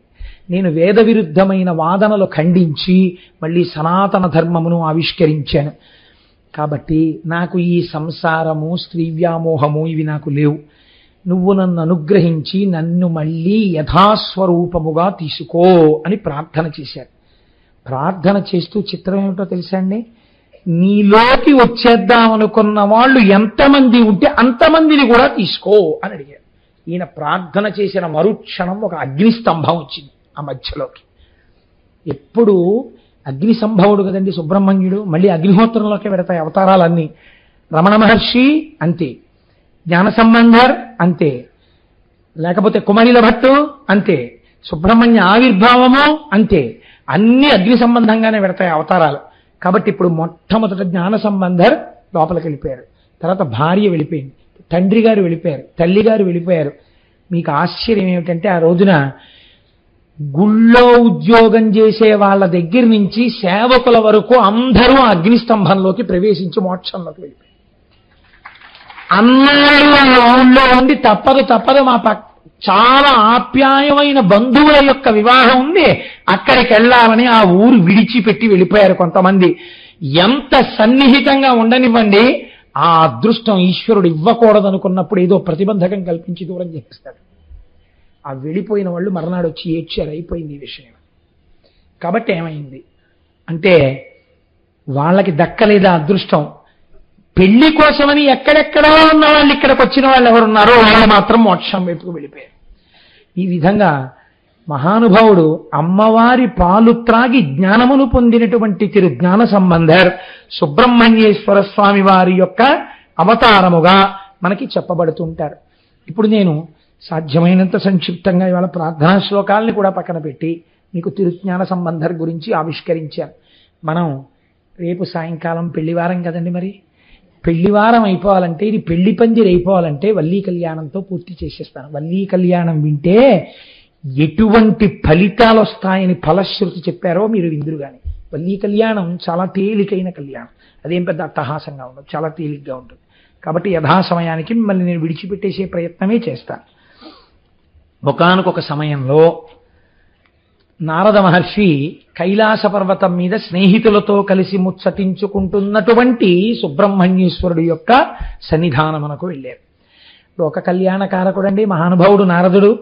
నారదుడొక్కనాడు శివనందుడిష్టులతో విహారకేలీరతుడై రహించునిడ లీలగ చేరి సమస్త లోక సంచారమునందుగాంచిన ప్రశస్త తారాద్భుత వస్తువృత్తముల్ కూరిమి చెప్పుచుండెకడు కోర్కెమయన్ వినుచుండె స్కందుడు. నారదుడు సుబ్రహ్మణ్యుడి పక్కన కూర్చుని ఈ లోకాలలో తాను ఏ ఏ విశేషాలు చూశాడో అన్నీ చెప్పడం మొదలెట్టాడు. చెప్పడం ఒక కళ అండి. లోకంలో మీరు రామాయణంలో విశ్వామిత్రుడి దగ్గర చూస్తారు ఈ కళ. చెప్పేటప్పుడు అవతల వారు అన్ని మరిచిపోయినేలా చెప్పగలిగినటువంటి ప్రజ్ఞ ఈశ్వరానుగ్రహంగా రావాలి.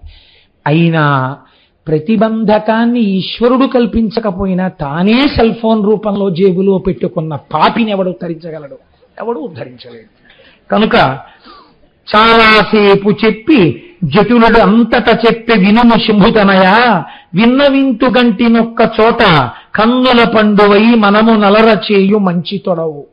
నేను ఈ లోకంలో ఎన్నో క్షేత్రాలు చూశాను, ఎన్నో పుణ్యస్థలాలు చూశాను, ఎన్నింటినో చూసొచ్చాను. కానీ ఏం చెప్పమంటావు సుబ్రహ్మణ్యుడా? నీకు చెప్పవలసిన విషయం ఒకటి ఉందయ్యా అన్నారు. దేనికి వచ్చారు నారదుడు? వల్లీ కళ్యాణం చేయించడానికి వచ్చారు ఆయన. కాబట్టి ఇప్పుడు ఇవన్నీ చెప్పి ఇవన్నీ కాదు, కానీ అసలు నీతో చెప్పవలసిన విషయం ఒకటి ఉందయ్యా అనేటప్పటికీ ఆయన ఎలర్ట్ అయి వింటారు కదండి. మంచి ఉత్కంఠతో అమ్మో ఏం చెప్పబోతున్నాడో అని విన్నారు.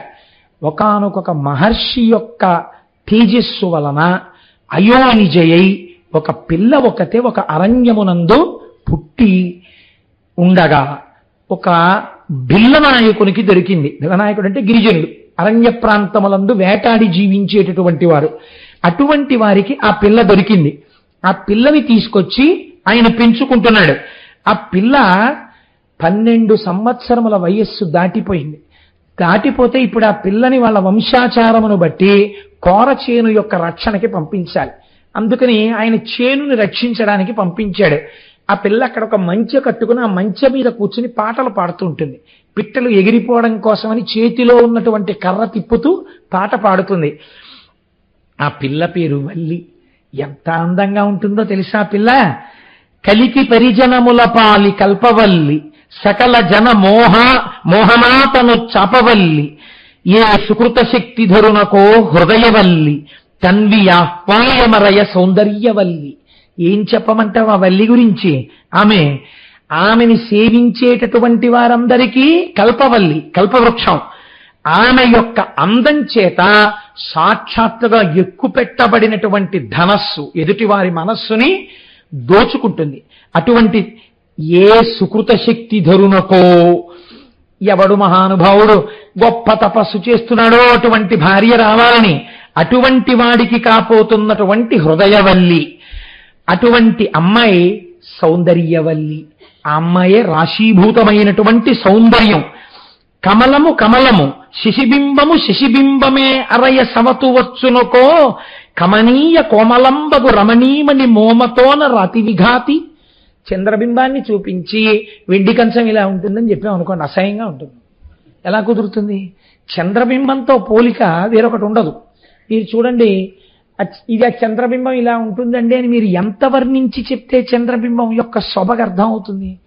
ఆ పౌర్ణమి నాటి చంద్రబింబం కింద కూర్చుని అలా మబ్బులు వెళ్ళిపోతుంటే మెరిసిపోతున్న చంద్రబింబం, దాని మధ్యలో తేలికగా ఉన్నటువంటి ఒక మత్స, అందులోంచి వచ్చేటటువంటి వెన్నెల, ఆ వెన్నెట్లో కూర్చుని మళ్ళీ అప్పుడు చేసినటువంటి అప్పులు చిట్టాలు, కట్టవలసిన వడ్డీలు, ఎవడో తిట్టిన తిట్లు, ఇలాంటివి గుర్తు తెచ్చుకోకుండా చక్కగా ఏ చిత్రనలీయం లాంటి కావ్యాన్నో ఏ రామాయణాన్నో తలుచుకుంటూ మీరు మేడ మీద పడక కుర్చీ వేసుకుని అన్ని లైట్లు ఆర్పేసి పక్కనే మేడ మీదకెక్కుతున్నటువంటి జాజి తీగ అరవిరిసినప్పుడు వచ్చిన జాజి పూల నుంచి వచ్చిన వాసన పీలుస్తూ ఆకాశంలో మబ్బులు అలా వెళ్ళిపోతుంటే మబ్బుల చాట్ నుంచి ప్రకాశిస్తున్న చంద్రబింబాన్ని చూస్తుంటే చుక్కల్ని చూస్తుంటే ఎంతసేపు గడిపినా ఏమిటండి కిందకి రారు అంటే వస్తున్నానులే అని మీరు విడిచిపెట్టి వెళ్ళలేని చంద్రబింబాన్ని దేంతో ఉపమానం చెప్పగలరు? చెప్పలేరు. కనుకంటున్నారు కమలము కమలము శిశిబింబము శిశిబింబము. తామర పువ్వుకి అందం ఎవరు చెప్పగలరు? అసలు ఆ తామర విచ్చుకోవడంలో ఉందండి అందం. బంతి పువ్వుకి తామర పువ్వుకి చాలా తేడా ఉంటుంది విచ్చుకోవడంలో. ముందు ఉన్న రేకులు ఏవున్నాయో అవి బాగా విచ్చుకుని ఇలా కిందకి వంగిపోతాయి. తర్వాత విచ్చుకున్నవి ఏవున్నాయో అవి కొద్దిగా అలా వాళ్తాయి. ఆ తర్వాత ఉన్నవి ఏవున్నాయో అవి కొంచెం వంగుతాయి. ఆ తర్వాత ఏవున్నాయో గుండ్రంగా సైనికుల్లో నించుంటాయి. ఈ మధ్యలో దుద్దు ఉంటుంది పచ్చగా, దాని మీద చిన్ని చిన్ని చిన్ని చిన్ని కేసరములు ఉంటాయి. లోపల నీటి బిందువులు ఆ రేకుల మీద నిలబడి ఉంటాయి, చిన్న బిందువులు మంచులో తడిసి. మీరు ఆ తామర తూడు కొయ్యగానే కింద నుంచి నీటి చుక్కలు పడుతుంటాయి. రెండు చేతుల్లోకి అరవిరిసిన తామర పువ్వుని ఇలా పట్టుకుంటే అందులోంచి పద్మ సుగంధ మారుతి అన్నట్టుగా ఆ చల్లటి వాయువు మీకు తగులుతుంటుంది. ఏ పువ్వుకి ఉండని విధంగా మీరు ఇలా ముఖం దగ్గరకు పెడితే చల్లగా ఉంటుంది తామర పువ్వులోంచి వచ్చేటటువంటి గాలి. ఆ దుద్దు, ఆ అందం, ఆ చుట్టూ ఉన్నటువంటి ఆ రేకులు, వాటిని చూస్తుంటే పద్మమో పద్మమే, దీని అందం దేనికి వస్తుంది అనిపిస్తుంది. అందుకే కదా ఎక్కడ పోల్చినా అమ్మవారిని ఈ పద్మంతో పోలుస్తారు అనిపిస్తుంది. నారదుడు అన్నాడు, ఏమయ్యా ఆ అమ్మాయి ఎలా ఉంటుందంటే నేనేం చెప్పను. చంద్రుడి గురించి చెప్పాలంటే చంద్రుణ్ణి చూడాలి, పద్మం గురించి తెలుసుకోవాలంటే పద్మాన్ని అలా పద్మ సౌందర్యాన్ని అనుభవించిన వాడై ఉండాలి. అంతేకాని తామర పువ్వుని ముట్టుకోవడంలో మనిషి యొక్క సంస్కారం తెలిసిపోతుందండి. రేకులు పట్టుకుని తామర పువ్వు ఇలా లాగాడు అనుకోండి, ప్రపంచంలోకెల్లా అసహ్యమైన పూజ, ఈశ్వరుడు నిరసించే పూజ, మనం చూడకూడని పూజ, ఒకరు చెయ్యకూడని పూజ ఏమిటో తెలుసా అండి? పువ్వుని చేతిలో పట్టుకుని రెక్కలు లాగేయడం. నేను చాలా దేవాలయాల్లో చూస్తుంటాను. నీకెవడు చెప్పాడు అలా రెక్కలు విప్పి పూజ చేయమని? ఈశ్వరుడు ఎంత కుందిపోతాడో తెలుసా అండి అలాంటి పిచ్చి పనులు చేస్తే. గులాబీ రేకు యొక్క మొదలు తుంపేసి ఇలా నలిపేసి పువ్వులు చేసేయడం. నేను ఒకానొక సభకెడితే ఏదో మహానుభావుడు వచ్చినట్టుగా ఈ గులాబీ రేకులు తెలియారు. నాకు ఎంత కోపం వచ్చిందో. అసలు ఎర్రటి పువ్వు తొక్కకూడదు, సౌభాగ్య వస్తువు. అలాంటిది ఎంత అందమైన పువ్వు అండి ఆ గులాబీ పువ్వు, ఎంత సున్నితమైన రేకులతో ఉంటుందండి. ఒక్కరోజు గడిచి మరునాటి సూర్యోదయానికి తనంత తానుగా తన స్వరూపాన్ని విడిచిపెట్టి రేకులు రాల్చేసే లక్షణం ఉన్నది. గులాబీ దండ పట్టుకోవాలంటే భయం వేస్తుంది, రేకులు రాలిపోతుంటాయి. అలాంటి గులాబీ పువ్వుని ఇలా ఇలా ఇలా ఇలా విప్పేసి మంత్రపుష్పం పేరు చెప్పి ఇలా పెట్టేసి నీకు ఈశ్వరుడు కంఠం ఇచ్చాడు కదా అని కుక్కరిచినట్టు నువ్వు వరిచి ఈ పువ్వుల రేకులు పట్టుకెళ్ళి శివుడి మీద వేస్తావా, భగవంతుడి పాదాల మీద వేస్తావా? నీకే సౌకుమార్యం ఉందని పూజ చేస్తున్నావు. నువ్వు తప్పుడు పని చేస్తున్నావు, చేయకూడదు అలాగా. పూజ యందు పువ్వుల యొక్క రేకులు విప్పి తుంపరాదు, మహాదోషం. మీరు చూడండి, మీరు పద్యం చదువుకుంటే మీకు అర్థం అవ్వాలి. ఒక్క పువ్వు వేయండి, వేసేటప్పుడు ఆ పద్మాన్ని అనుభవించండి. ఈశ్వర, ఇది నీ నిర్మాణ కౌశలం, ఏమందమయ్యా ఈ పువ్వు అని మీరు అనుభవించి ఎవడు నిర్మాతయో వాడి పాదములు చేరుతోందని వాడి పాదముల చెంత వేయండి. చిత్రం ఏమిటంటే మీరు మరునాడు ఉదయం అదే తామర పువ్వుని ఇలా పైకెత్తండి. రేకులలో నిన్న నించున్నటువంటి ఆ శక్తి ఉందే అది ఒడిలిపోయి ఇలా పడిపోతాయి. చిత్రం ఏమిటంటే మందార పువ్వు ఒకటి, తామర పువ్వు ఒకటి మీరు మూర్తికి బాగా దగ్గరగా పెడితే ఈ పడిపోతున్న రేకులు ఏ మూర్తి మీద పడ్డాయో ఆ మూర్తి మీద తెరపడినట్టుగా పడి గట్టిగా పట్టేసుకుంటాయి. మరి నిజంగా ప్రాణోత్క్రమణ వేళ పరమేశ్వరుడి మీద దోమతెరగా పడిపోయి ఇన్ని జన్మలకి దొరికిన పాదాలు విడిచిపెట్టగలవా అని గట్టిగా పట్టేసుకుంటాయో. మీరు తెలియక తామర పువ్వుని కానీ మందార పువ్వుని కానీ తీసేశారనుకోండి, అవి మూర్తులు కూడా పట్టుకొచ్చేస్తాయి. నాకనిపిస్తుంది ఇంత కోమలమైన హృదయమున్న పువ్వుతో పాటు ఈశ్వరుడే కదిలిపోతున్నాడేమో అనిపిస్తుంది. ఎవరికి కావాలరా నీ దిక్కుమాలిన పూజ? ఇలా నువ్వు కోమల హృదయంతో ఎప్పుడైనా ఒక్క నిమిషం చేసావా? ఆ పువ్వు చూడు, ఇందుకురా నీ ఇంట్లో దాంతో వెళ్ళిపోతున్నాడేమో భగవంతుడని తల ఉంచి వెంటనే క్షమార్పణ. నాకు అందుకే మందార పువ్వు కానీ తామర పువ్వు కానీ భగవన్మూర్తికి దగ్గరగా పూజ చేయాలంటే చాలా భయం. అవి ఈశ్వరుణ్ణి హత్యేసుకుంటాయండి, కౌగిలించేసుకుంటాయి. కాబట్టి ఎంత గొప్ప మాట చెప్తున్నాడు. చంద్రుడు చంద్రుడే, పద్మము పద్మమే, వల్లి వల్లే, అంత అంతగత్తి. కాబట్టి అటువంటి వల్లి నీ భార్య కావాలి, ఇది నా కోరిక. కాబట్టి నీ భార్య కావాలని ఎందుకంటున్నానో తెలుసా? ఎంత చిత్రమైన మాట చెప్పాడో తెలుసా అండి నారదుడు. నిజంగా వల్లి కళ్యాణం పద్యాలన్నీ నేను చెప్పేద్దామని ఓ వెర్రి ఓ హొట్టికలు పెట్టేస్తాను. కానీ తీరా వచ్చేటప్పటికి గడియారం అనేటటువంటి ఒక వస్తువు ఒకటి ఉంటుంది, అందుకని భయం. సరే, అధిప చందనగంధి దేహంబు సౌరభమును కలరి ప్రచండ సర్పములు చేరి పాయకున్నవి ఏవేళ పణతి యారువేణి అను దంభములు గొరి ఎక్క మీరా. ఏమయ్యో నీకు తెలుసా, ఆ పిల్ల చుట్టూ పావులుంటాయి ఎప్పుడు. ఆ పావులు విడిచిపెట్టవు. ఎందుకు విడిచిపెట్టవో తెలుసా? సాధారణంగా పావులు మొగలి చెట్టును ఆశ్రయించి ఉంటాయి ఆ సువాసనకి. అలాగే బాగా పెద్దదైన చందన వృక్షపు యొక్క తొర్రలో పావులు పడుకుంటాయి. వల్లి ఎక్కడుంటే అక్కడ పావులు ఆమె ఒంటిని పట్టుకుని వేలాడుతుంటాయి. ఆ పావులు వదలవు. నువ్వు చూసి భయపడకూడదు సుమా. ఆ పావులున్నాయే వాటికి ఒక చిత్రమైన లక్షణం ఉంది. ఎవరు ఆ పిల్ల ఒంటిని పట్టిన పావుల్ని చూస్తారో వాళ్ళు ఆ పిల్ల సౌందర్యాన్ని విడిచి ఉండలేక పొంగిపోతారు అన్నాడు. వీడిది పావులు పట్టుకోవడం ఏమిటి, సౌందర్యం ఏమిటి అనుకున్నాడు సుబ్రహ్మణ్యుడు. ఏమిటో తెలుసా, పావులు అందరూ ఒంటికి అంగరాగములు రాసుకుంటే సువాసనలు వస్తాయి. వల్లి ఒంటి నుంచి సహజంగా సువాసనలు వస్తాయి. ఈ సహజ సువాసనలు పీల్చడానికి పెద్ద పెద్ద పావులు వేలాడుతున్నాయా అన్నట్టుగా, నల్లత్రాచులా అన్నట్టుగా ఆమె యొక్క కేశపాశం వేలాడుతుంటుంది. అంత అందమైన కేశపాశం. పిల్లాడివయ్యో యవ్వనంలో ఉన్నావు, వెళ్ళి వల్లి కేశపాశాన్ని కాని చూశావా? నేను నిజం చెప్తున్నాను, ఆ అమ్మాయి చిటికిన వేలు పుచ్చుకుంటే తప్ప కైలాసానికి రావు. ఇప్పుడు సుబ్రహ్మణ్యుడి మనస్సు ఏమైపోతుందండి? ఆ పిల్లని చూడవలసిందే. ఏదో అంత అందంగా ఉంటుందా అనుకున్నాడు ఆయన. ఎంత అది నిజంగా ఆ మనస్సు రంజిల్లేటట్టుగా అలా చెప్పడం, కళ్యాణకారకం కావడం యోగ్యులైన వారి మధ్య, అది కూడా చాలా గొప్ప విషయం అండి. చిత్రనలీయం చదువుతుంటే మీకు హంసరాయబారంలో ఇలాంటివి ఎన్ని పద్యాలు వస్తాయో నిజంగా. కాబట్టి తావి చైతన్యమలరకొందనపు బొమ్మ స్థైర్యం అవయవముల కల్గు చెప్పల ఎప్పుడు కుందునొందక ఎలరారు ఇందురేఖ అరయ అఖిల జగన్మోహనాంగిరమణి. ఒక బంగారంతో బొమ్మ చేసి అక్కడ పెట్టారనుకోవా, చాలా గొప్ప అందగత్తెని చూసిన వాడు ఏమంటాడు?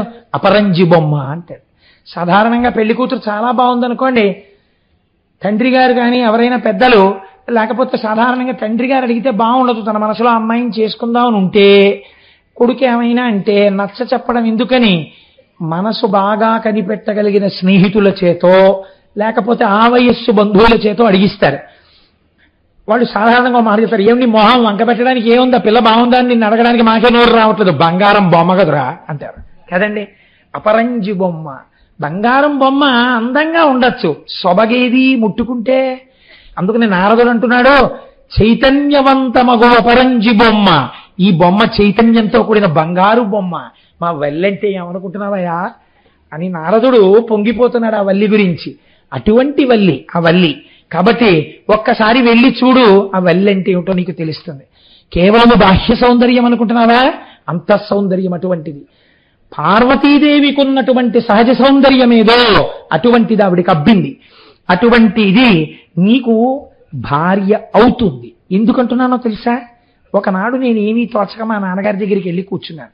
మా నాన్నగారు లోకంలో ఉన్న విషయాలన్నీ చెప్తూ మనస్సు బాగా హత్తుకోవడానికి, ఒరే నీతో స్నేహితుడున్నాడే వాడికి ఫలానా అమ్మాయితో వివాహం అవుతుంది, ఎందుకని చిత్రముఖ బ్రహ్మగారు ఈయనగా రాసింది, అందులో కనుక్కోవడం కోసమని జాతకాలు చెప్పి ఆయన కొడుకు స్నేహితులకు ఎవరెవరు పెళ్ళాలుగా వస్తారో కనుక్కున్నట్టు బ్రహ్మగారి దగ్గరికి వెళ్ళి కూర్చుంటే, అంటే ఏమిటి ఉద్దేశం? తండ్రి గారు కూడా ఆయన కూడా బ్రహ్మగారు కూడా మెల్లిగా కుమారస్వామి మనస్సు పెళ్లి వైపుకి మళ్ళిస్తున్నారు. ఒరే బాబు నీ స్నేహితుల్లో ఫలానా వాడికి ఫలానా వారి అమ్మాయి పెళ్లి అవుతుంది, ఫలానా వారి అబ్బాయికి ఫలానా అమ్మాయి పెళ్లి అవుతుంది అని అన్నీ చెప్పారు. చెప్పినప్పుడు నాతో ఏం చెప్పాడో తెలుసా కుమారా? నారదుడు చెప్తున్నాడు, నారదుడికి చెప్పారనమాట అండి. అందుకని నారదుడు ఇప్పుడు అది వచ్చి సుబ్రహ్మణ్యుడికి చెప్తున్నాడు. మహానుభావుడు అందానికి మారుపేరైన వాడు ఉన్నాడే, జగదంబ అందాలు తన అందాలుగా పుట్టినవాడు. శంకరాచార్యుల వారు అయితే అన్నారు, చంద్రుడికైతే మచ్చ ఉంది, మచ్చలేని చందమామలు 1,000,000 మంది వస్తే సుబ్రహ్మణ్యుడు అన్నారు. అంత అందగాడే. అందగాడైనటువంటి ఆ సుబ్రహ్మణ్యుడికి భార్యగా ఎవరవుతారో తెలుసా? వల్లి భార్య అవుతుంది. దాని చేత కొన్ని విషయాలు లోకానికి తెలుస్తాయిరా అని చెప్పారు.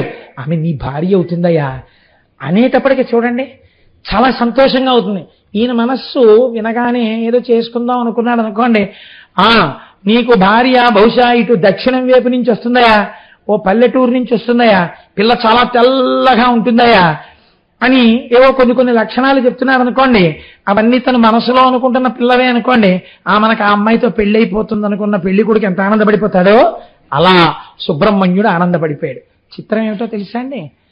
ఆయన్ని ఆ భిల్లపురానికి వెళ్ళిపోయి ఆ వల్లీదేవి యొక్క సౌందర్యాన్ని చూడడం కోసమని ఆవిడ ఎలాగో మంచి దగ్గరికి పొలం కాపాడడానికి వస్తుంది కదా అని అక్కడ నించున్నాడు. ఆయన వెళ్ళి నించునే సమయానికి ముందే నారదుడు వల్లీదేవి ఉన్నటువంటి ప్రాంతానికి వెళ్ళాడు. నారదుడు వచ్చాడని తెలియగానే మహానుభావుడు ఆటవికుడైన ఆ రాజు ఎదురొచ్చాడు. తేనియను జారపప్పును తీయని పలు ఫలములను పువ్వులను తెచ్చి భక్తితోడనిచ్చి సేవించి నిలచిన ఎరుకరేణిగాంచి హర్షించి అనియే అక్కరని మౌని. మంచి మంచి పువ్వులు, కాస్త తేనె, పళ్ళు, ఎవరి దగ్గర ఏ సంపత్తి ఉంటుందో అటువంటిదే కదండి పెడతారు. ఇవన్నీ తీసుకొచ్చి పెట్టారు. నారదుడు వాటన్నింటినీ చూసి సంతోషించి ఒక మాట చెప్పాడు. నీకు ఒక చాలా శుభవార్త చెప్తాను. ఊరకరారు మహాత్ములు అటువంటి వారు వచ్చారంటే మంగళమే కదండి మరి. అందుకని శమమ నీకు నీ సతికి చల్వగు నీ సుతయైన వల్లికా తామరసోద్భవుండు విను ధన్యుని చేయుతలంపుతోడ ఈ శ్రీమతి నీకు పుత్రికను చేసే ప్రియంబుగ వ్యధనాథ మిమ్మీని భవంబురాసి ధరింపగ చేయును నమ్మునానుడి. నీకు నీ భార్యకి గొప్ప సత్కారం జరగబోతోంది. మిమ్మల్ని ఇద్దరినీ ఈ జన్మతో ఇంకా ఉద్ధరించాలనే పరమేశ్వరుడు ఈ పిల్లని నీకు కూతురుగా పంపాడయ్యా. ఈ వల్లి ఎవరనుకుంటున్నావు? ఈ వల్లీదేవిని పెళ్లి చేసుకోబోయేటటువంటి వాడు లోకంలో యవ్వనంలో ఉన్న ప్రతి స్త్రీ ఎవరిని భర్తగా పొందాలని ఇవాళ కోరుకుంటోందో, ఎవడు జగదంబ యొక్క అందాలు పోసుకున్నవాడో, ఎవడు పరమ సౌందర్య రాశి అయిన శంకరుడి యొక్క తేజమును పొందినవాడో, ఎవడు గొప్ప వీరుడో, ఎవడు మహాజ్ఞానియో, ఎవడు దేవసేనాధిపతియో అటువంటి వాడు నీకు అల్లుడు కాబోతున్నాడు. నీ అదృష్టమే అదృష్టం అంటే ఆయన అన్నాడు. ఎవరికి తోచిన సంస్కారంతో వాళ్ళు మాట్లాడతారు కదండి. ఈ మంచి మాట విని, దేవరా నా సుతకు మగండేవాడిట్టిండగునకో ఇరిగింపుము పిండేవేళయగునో మీ నుడి ఆ వేదము పగిది సత్యమందరు గరువల్. అయ్యా మీరు చెప్పిన మాట నాకు చాలా సంతోషంగా ఉంది. ఈ పిల్లకి ఎప్పుడు పెళ్ళి అవుతుందో, ఈ పెళ్లి వారందరూ ఎప్పుడు మా ఇంటికి వస్తారో ఏమిటో ఒక్కసారి నాకు చెప్దురు అన్నాడు. అంటే నారదుడు పరమ సంతోషంగా అన్నాడు. శివునకు కట్టురాసుతకు చెల్వకు నందనుడాదితేయ సైన్య విభుండు తారకాసురుని హంత ప్రలంబ విఘాతి బాణ దైత్య వధకరుండు క్రౌంచగిరి దారుణడాఢ్యుడు కార్తికేయుడి అవలిని రాణిగా నొనగలండు ధ్రువంబు వనేచరగ్రణి. ఓరి వెర్రివాడా, నువ్వే ప్రయత్నాలు చెయ్యక్కర్లేదురా, వచ్చేస్తున్నాడు. క్రౌంచ పర్వతాన్ని భేదించినవాడు, తారకాసుర సంహారం చేసినవాడు, శూరపద్ముణ్ణి సంహరించినవాడు, శక్తి ఆయుధాన్ని పట్టుకున్నవాడు, కార్తికేయుడిని పేరున్నవాడు, పార్వతీ పరమేశ్వరుల యొక్క పుత్రుడైన వాడు తనంత తానుగా వచ్చి వలచి తీసుకెళ్తాడు నీకన్నీ. నువ్వేం బెంగ పెట్టుకోగల, కూర్చో చాలు. చాలా పొంగిపోయాడు. నీ మాటకి వేదానికి తేడా ఏముందయ్యా, అది ఎంత సత్యమో ఇదెంత సత్యం, కాబట్టి జరిగి తీరుతుందన్నాడు. నారదుడు వెళ్ళిపోయాడు. కుమారస్వామి వారు ఆ పొలంలోకి ప్రవేశించి చూశారట వల్లీదేవి వంక. చూసి ఆయన అన్నాడు, స్తుతి అనుకొంటి నారదుడు చోద్యముగా వచించినట్టి ఈ అతులిత మోహనంగి విధమాతడు చెప్పినదింత చాలదు. ఈ సతి రుచిరాంగ కంబులను సాటి ఒకండిల లేదు నిక్కమాక్షితి పరమేష్టి సృష్టికిది చేయు అపూర్వ గర్వ సంపదన్.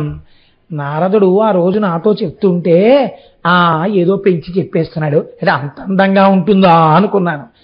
నాకిప్పుడు ఈ పిల్లని చూసిన తరువాత ఒక మాట అనిపిస్తోంది, అసలు అందం గురించి చెప్పడం నారదుడికి చేత కాదు. అంత అందగత్తె. కనుక బహుశः చతుర్ముఖ బ్రహ్మగారు తన యొక్క సృష్టి శక్తిలో సౌందర్యాన్నంతటినీ ఒక చోట రాశీభూతం చేసి ప్రాణప్రతిష్ఠ చేస్తే ఈ వల్లి అయి ఉంటుంది. ఈ పిల్లతో ఎలా మాట్లాడాలి? ఒక్కసారి మాట్లాడాలనుకున్నాడు. ఇంచుక దవ్వులను నిలిచి ఇట్లు మదింతలబోసి అంతనేమించు పసిండి బొమ్మయగు మీన విలోచన చెంతకేగి మోహించి ఇటుల్వచించే రమణీ నిన్ను కోరి భవత్సురంబిటుల కొంచక ఎగుదించి తిని కోమలి ప్రేముడి చూపు నాపై. కొంచెం సేపు అక్కడ నిలిచి ఆవిడ అందం చూసి భయపడుతూ దగ్గరికి వెళ్ళి గబుక్కుని పలకరించడానికి ఇంకా భయపడుతున్నవాడిలా దగ్గరకి వెళ్ళి మొత్తానికి పలకరించి నీకోసమే అందరినీ విడిచిపెట్టడం ఎంత కష్టమో, ఏది నాకు ఆలవాలమో అటువంటి ప్రాంతాన్ని విడిచిపెట్టి నీకోసమని ఇంత దూరం వచ్చాను లతాంగి, నన్ను చేపట్టవా అని అడిగాడు. అడిగితే ఆవిడ ఈయన వంక చూసి అబ్బో ఎంత అందగాడిగా ఉన్నాడో ఈ పిల్లవాడు అని మనస్సులో అనుకుని, ఇది పెళ్లి కాని ఆడపిల్ల మనస్సులో ఉండవలసిన లక్షణం. ఆమె ఎంత గొప్ప భావన చేసిందోట చూడండి. నారదుడు మా ఇంటికి వచ్చి చెప్పినప్పుడు నాకు సుబ్రహ్మణ్యుడితో వివాహం అవుతుందని చెప్పాడు. ఈ పిల్లవాడు చాలా అందగాడు కావచ్చు, నా మనసు దోచుకుంటున్నవాడు కావచ్చు, కానీ నా మనస్సు యందు అటువంటి పాపపంకిలమైన భావన కలుగరాదు. ఎందుచేత ఆయనకి నేను చెందిన దానను బ్రహ్మగారు రాశారని చెప్పాడు కాబట్టి నేను అన్య పురుషుని యందు ఈ భావన పెంచుకోరాదని నారదముని చెప్పిన సొంపారయని తరుణ పురుషుడనందొప్పెడు మేల్ కూరిమినా మదికీతనిపై రల్జిల్లెడు ఇతండె భర్గుసుతుడకో. ఒకవేళ నిజంగా నారదుడు చెప్పినట్టుగా ఇతడే కాని ఆ పార్వతీ పరమేశ్వరుల యొక్క కుమారుడయ్యుంటే నా రొట్టె విరిగి నీతిలో పడినట్టు కదా అనుకుని ఆయన అడిగిన మాటకి జవాబు చెప్పింది. ఎంత మర్యాదగా మాట్లాడిందో చూడండి. సరే రండి అయితే ఇద్దరం చిలకా గోరింకల్లా ఎగిరిపోదాం అనలేదు ఆవిడ. కన్యను తల్లిదండ్రులు కలరు బిల్ల దంపతులు నాకు, అదిగాక తరుణరాజభూషణ కుమారునాత్మని ఆత్మ విభేద కోరి అర్పణము చేసి తిని హృదయంబు తనకు. నేను తల్లిదండ్రులకు కుమార్తెని, ఇంట్లో పెద్దవాళ్ళు ఉన్నారు, ఎక్కడ పడితే అక్కడ ఇలా నువ్వు వచ్చి మాట్లాడచ్చా? ఆటవిక కన్యలా ఉంది, ఎంత సంస్కారంతో మాట్లాడుతుందో చూడండి. ఇలా అడగచ్చా? మా తల్లిదండ్రులను అడగాలి. అయినా నీకు ఒక మాట చెప్పనా? చంద్రరేఖలు శిరస్సున అలంకారముగా ధరించేటటువంటి పార్వతీ పరమేశ్వరుల యొక్క కుమారుడైనటువంటి కుమారస్వామి నాకు భర్త అవుతాడని నారదుడు చెప్పాడు. ఇంచేత నా మనస్సు ఆయనకి అర్పింపబడింది అని చెప్పింది. చెప్పగానే మహానుభావుడు ఒక్కసారి తన నిజ రూపాన్ని చూపించేట.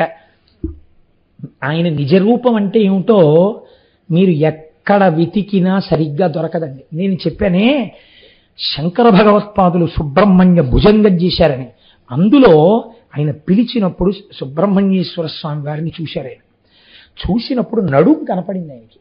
నడుం ఒక్కదాన్ని వర్ణించారండి, ఎంత గొప్ప వర్ణనం. సుబ్రహ్మణ్య భుజంగం గురించి మీరు బెంగపెట్టుకోకండి, అది ముద్రణ అయిపోతోంది. మీ అందరికీ తొందరలో తప్పులు లేకుండా సుబ్రహ్మణ్య భుజంగ స్తోత్రాన్ని ఇచ్చి ఒకనాడు మీ అందరితో నా సుబ్రహ్మణ్య భుజంగం చదివిస్తాను. ఈ ఉపన్యాసాలు అయిపోయే లోపల మీరు రోజు చదువుకోవచ్చు. అందులో శంకరులు అంటారు, లసత్సర్ణ గేహే నృణాంకామ దోహే సుమస్తోమ సంచన్న మాణిక్య మంచే సముజ్జత్ సహస్రార్కతుల్య ప్రకాశం సదా భావయే కార్తికేయం సురేశం సువర్ణాంబ దివ్యాంబరైర్భాసమానాం పణత్కింకిణీమేకలా శోభమానాం లసద్దేవ పట్టేన విద్యోతమానాం కటిం భావయే స్కందతే దీప్యమానాం. ఆయనకి కనపడినప్పుడు పట్టుపుట్టం కట్టుకుని దాని మీద మళ్ళీ ఒక వస్త్రం కట్టుకుని ఆ వస్త్రం మీద బంగారు వడ్డాణం పెట్టుకుని బాలసుబ్రహ్మణ్యుడు కనపడ్డాడు. ఆయన పట్టుబట్టలోంచి ఆ పెట్టుకున్న వడ్డాణంలోంచి వస్తున్నటువంటి కాంతులు శంకరాచార్యుల వారు అనుభవించి మూర్తి దర్శనం కాదండి, ఆ బట్టల యొక్క కాంతిని అనుభవించారు. ఆయన ఒక గదిలో కూర్చునుంటే మణిపర్యంకం మీద చుట్టూ పెట్టిన పువ్వులలోంచి వస్తున్నటువంటి వాసన శంకరాచార్యుల వారు ఆఘ్రానించారు. అది శంకరుల యొక్క భావనా బలిని అనుభవించి స్తోత్రం చేశారు. ఆయన అటువంటి సుబ్రహ్మణ్యుడు కట్టెదుట ఆ పిల్ల ముందు సాక్షాత్కరించాడు. నువ్వు మనస్సులో ఎవరిని కోరుకున్నావో ఆ సుబ్రహ్మణ్యుడను నేనే అని ఎదురుగుండా నిలబడేసరికి ఆ తల్లి పొంగిపోయింది. ఒక్క మాట ఇలా మాట్లాడబోయిందిట. ఆశ్చర్యం ఏమిటంటే తండ్రి గారు వచ్చారు. రా పిల్ల, నిన్ను ఇంటికి తీసుకెళ్ళాలి, చాలాసేపు ఉండిపోయావు, అన్నం తిందువు కాని అని ఇంటికి తీసుకెళ్ళిపోయారు. ఇంటికి తీసుకెళ్ళిపోయారు, భోజనం చేసింది, చీకటి పడిపోయింది. ఆ పిల్ల మనస్సులో కుంది ఏడుస్తోంది. అయ్యో, ఎక్కడి మహానుభావుడు! అన్ని లోకాలలో ఉన్నటువంటి కన్యలు ఆయన్ని పొందుదాం అనుకుంటున్నారు. ఆయన నన్ను పొందడానికి తానే వచ్చాడు, పంట పొలానికి వచ్చాడు, నన్ను ఆయన స్తోత్రం చేశాడు. నిన్ను నేను పొందుతాను అని అడిగాడు. ఒక్క మాట నోరు తెరిచి చెప్పలేడు. కనీసం కాబోయే భర్త అని తెలిసి నేను పాదాలకు నమస్కారం చెయ్యలేదు. బ్రహ్మగారు నిర్ణయించిన వాడిని తెలిసి కూడా నేను పలకలేదు. నా వల్ల ఎంత అపచారం జరిగింది. ఉంటాడో వెళ్ళిపోతాడో. ఏమి పద్యరచన చేశారండి అవన్నీ. కాబట్టి అని కుందుతూ ఏడుస్తోందిట. చెలికెత్తె వచ్చి చూసింది. ఎందుకమ్మా బెంగపెట్టుకుంటావు? బెంగపెట్టుకోక ఒక ఉత్తరం రాసి ఒక ఆకు మీద నీ భావాలు రాయి. ఈ కారణం చేత నేను మీకు నమస్కరించలేకపోయానని రాయి. పట్టికెళ్ళి ఆయనకి ఇస్తాను. ఆయన్నన్నా ఇక్కడికి తెస్తాను, నిన్నన్నా అక్కడికి తీసుకెడతాను అంటే వల్లీదేవి అంది, ఇంకెక్కడుంటాడమ్మా, నేను ఒక్క మాట మాట్లాడకుండా వచ్చేస్తే ఆయన ఉంటాడా అంది. అంటే ఆవిడంది, ఇలాంటి విషయాల్లో నేను చాలా పరిణితి చెందిన దానను. కోరి వచ్చిన పురుషుడు గేటెదురుగుండా చెట్టు మీద హీరో హోండా మీద కూర్చుని అదే పనిగా చూసినట్టు అలాగే ఉంటాడు తప్ప వెళ్ళాడు. మళ్ళీ నువ్వు వస్తావని ఏ సరోవరమో చెట్టో పుట్టో పట్టు కూర్చునే ఉంటాడు. నేను ఎలాంటి ప్రదేశాల్లో ఇలాంటి వాళ్ళు కూర్చుంటారో కూడా నాకు బాగా తెలుసు. పెద్ద పెద్ద చెట్లుండి, చీకటి బాగా ఉండి, జనసంచారం లేని వీధులు, ఇలాంటివి ఎంచుకుంటుంటారు. కాబట్టి ఎక్కడుంటాడో నేను చూస్తాను అని గబగబా వెళ్ళింది. పుష్పవాటిక యందు ఒక సరోవరం ఒడ్డున కూర్చుని ఉన్నారు. సుబ్రహ్మణ్యుడి దగ్గరికి వెళ్ళి ఈ పత్రం మీద రాసిన శ్లోకాన్ని చూపించింది. ఆయన చదివి అన్నారట, అయ్యో ఇంత కుందిపోతోందా, నేను మళ్ళీ కనపడుతుందనే ఇక్కడ కూర్చున్నాను, రా వెళ్ళిపోదాం అన్నాడు. మీరు రాకండి, బాగుండదు, నేనే పిల్లని తీసుకొస్తానని వల్లీదేవిని తీసుకొచ్చింది. వల్లీ సుబ్రహ్మణ్యులిద్దరూ ఆ సరోవరం ఒడ్డున కూర్చుని మనసారా మాట్లాడుకుంటూ కూర్చున్నారు. ఈలోగా భళ్ళున తెల్లవారింది. పిల్ల ఇంట్లో కనపడలేదు. భర్తకి చెప్పింది ఆవిడ. అందరూ కలిసి పిల్ల ఎక్కడుందని వెతుకుతూ వచ్చారు. సరోవరం ఒడ్డున ఇద్దరు చక్కగా మాట్లాడుకుంటూ కనపడ్డారు. వెంటనే ఈ భిల్లనాయకుడికి సుబ్రహ్మణ్యుడని తెలియదుగా, ఆయన కూడా ఒక వేటగాడి వేషంలో ఉన్నాడు. అప్పుడు ఓయితుంటరి, రాత్రంతా నా కూతురితో కలిసి కూర్చుని సరోవరం దగ్గర మాట్లాడావా? ఎవరనుకుంటున్నావు నా కూతురంటే? సుబ్రహ్మణ్యుడికి కాబోయే భార్య. ఎంత పని చేశావురా అని తన పరివారంతో కలిసి బాణాలన్నింటినీ ఆయన మీద ప్రయోగించారు. ఇన్ని బాణములు ఆయన మీద ప్రయోగిస్తుంటే హేళగా నవ్వుతూ వాటిని స్వీకరించి వల్లి బెంగ పెట్టుకుంటోందని ఒక్కసారి వల్లెమ్మ వంక చూసి నువ్వు బెంగ పెట్టుకోకని ఒక్క సమ్మోహనాస్త్రాన్ని ప్రయోగించారు. ఆయన ప్రయోగించిన సమ్మోహనాస్త్రానికి అందరూ కింద పడిపోయారు. నేనైతే అంటాను, అసలు సమ్మోహనాస్త్రం వెయ్యాలా? ఒక్కసారి ఆయన కనపడితే చాలు, ఇంకా దర్శనం ఇవ్వద్దు అనుకున్నారేమో. అందరూ పడిపోయి అందరూ స్పృహ తప్పిపోయారు. తప్పిపోయిన తరువాత అప్పుడు వల్లీదేవి ఏడ్చింది, అయ్యో నా వాళ్ళందరూ ఇలా పడిపోయారని. స్వామి అనుగ్రహించారు. వాళ్ళు లేస్తూనే మళ్ళీ ఎవడక్కడ, ఏడి ఏడి అంటూ లేచారు. ఏమీ కంగారు పడకండి, ఇదిగో ఇక్కడే అంటూ చేతిలో శూలం పట్టుకుని నెమలి వాహనం మీద వల్లీదేవితో కలిసి కూర్చుని, ఇంకా ఎంతటి సౌందర్య రాశి అంటే అంత సౌందర్య రాశిగా ఆనాడు సుబ్రహ్మణ్యుడు వల్లీదేవితో కలిసి సాక్షాత్కరించాడు. ఆ భిల్లులందరూ నేల మీద పడి సాష్టాంగ నమస్కారం చేసి పొంగిపోయారు. పొంగిపోయిన తరువాత ఇత పూర్వమే దేవసేననిచ్చి వివాహం చేశాడు కదండి ఇంద్రుడు. ఆ దేవసేనతో కూడుకున్న వాడై, పార్వతీ పరమేశ్వరులతో కూడినటువంటి వాడై మహానుభావుడు ఆ నారదుడు అక్కడికి వచ్చాడు. వీళ్ళందరూ చూశారు. చూసిన తరువాత షణ్ముఖుండు పురందర జాతకిలిని వల్లి తెరగిరింగించి అంబామహేశ్వరులకు వల్లియూత జ్యోత సలిపి వారి అనుమతి వసించే పత్నీద్వయంబుతోడా. ఇంతలో వచ్చినటువంటి పార్వతీ పరమేశ్వరుల్ని చూసి అలా ఉండిపోయింది వల్లెమ్మ. ఉండిపోతే, అయ్యో వల్లెమ్మ అలా ఉండిపోకు, ఎదురుగుండా వచ్చిన వాళ్ళు ఎవరో తెలుసా? పార్వతీ పరమేశ్వరులు. కాబట్టి వారికి నమస్కారం చెయ్యి అంటే అమ్మ బాబోయ్, నా అదృష్టమే అదృష్టం. పుట్టి పెరిగింది భిల్ల జాతి యందు, చేసినది కొర్ర పైరుకున్నటువంటి ఒక కేవలంగా ఆ కంచె మీదకెక్కి పిట్టలగిరిపోయే పాటలు పాడాను. ఒక్కనాడు నీ చేసిన స్తోత్రం లేదు, ఒక్కనాడు నీ చేసిన పూజ లేదు. ఎందరో కన్యలు తన కోసం ఎదురు చూస్తుంటే తానే నా కోసమని వచ్చి నా వారికి తన నిజరూప దర్శనం చేయించి నన్ను తనదిగా చేసుకుని తన తల్లిదండ్రులే ఇక్కడికి వచ్చేటట్టు చేసి నా చేత వారికి నమస్కరింప చేస్తున్నాడు. ఏమి భాగ్యం, ఏమి భాగ్యం అని వల్లెమ్మప్పుడు పార్వతీ పరమేశ్వరులకు నమస్కరించిందిట. నమస్కరించిన తరువాత వల్లెమ్మ వల్లెమ్మ అండంలో నా హృదయం వేరు కాబట్టి నమస్కరించి కొన్ని రహస్యాలు అలా అరవకూడదమ్మా. కాబట్టి నమస్కరించిన తరువాత అప్పుడు సంతోషంగా పార్వతీ పరమేశ్వరులతో దేవసేనతో కలిసి ఏ అరమరిక లేకుండా ఆనాటి నుంచి ఈనాటి వరకు భక్తుల కోర్కెలు అనుగ్రహించడానికి తిరుత్తణి యందు వెలసి ఉన్నాడు. ఇదే విషయాన్ని శంకరాచార్యుల వారు తిరుచెందూరు గురించి మాట్లాడుతూ వల్లీ కళ్యాణం వింటే ఏమవుతుందో చెప్పారు. అది కూడా భుజంగంలోనే చెప్పారు. పులిందేశ కన్యా గణాభోగ తుంగ స్తనాలింగ నాసక్త కాశ్మీర నాగం నమస్యామ్యహం తారకారే తవోరః స్వహత్తావనే సర్వదాసానురాగం. తెల్లగా ఉండేటటువంటి సుబ్రహ్మణ్యుడు ఎర్రగా ఉండేటటువంటి వల్లిని ఆలింగనం చేసుకున్నప్పుట వల్లీదేవి ఎర్రటిది వక్షస్థలమునందు కుంకుమ అలదుకునుంది. ఈ ఎర్రని కుంకుమ ఎర్రటి వక్షస్థలం నుంచి భర్త హత్తుకున్నప్పుడు బుగ్గలలో పుట్టినటువంటి అనురాగ కాంతులతో కలిసి ఒక కొత్త ఎర్రటి కాంతి, చిక్కటి కాంతి పుట్టి ఈ కాంతి సుబ్రహ్మణ్యుడి యొక్క గుండెల మీద పరుచుకుని తెల్లటి సుబ్రహ్మణ్యుడి గుండెలు ఎర్రగా మారితే ఇంతటి ఎరుపు ఎంతటి అమాయకులనైనా తనవారిగా తానే వచ్చి చేసుకోగలిగిన దయాద్రహృదయుడైన సుబ్రహ్మణ్యుడిని ఆ వల్లిని ఆలింగనము చేసుకున్న సుబ్రహ్మణ్య స్వరూపమునందు ఆయన వక్షస్థలమునందు మెరిసిన కాంతులు మాకు చెప్తున్నాయి. అటువంటి వల్లి ఆలింగనము చేసిన కళ్యాణ సుబ్రహ్మణ్యుడికి నా జోదలు జోదలు జోదలని శంకరాచార్యుల వారు పరవశించిపోయారు. కనుక ఒకరు దేవసేన ఇంద్రుడి భార్య, వేరొకరు భిల్లకాంత వల్లి. ఆయన భక్తికి రెండు వేపులా లొంగిపోయేవాడే. దేవసేనని ఇంద్రుడు తెచ్చి వివాహం చేశాడు. వల్లీ కళ్యాణానికి సుబ్రహ్మణ్యుడే వచ్చి చేసుకున్నాడు.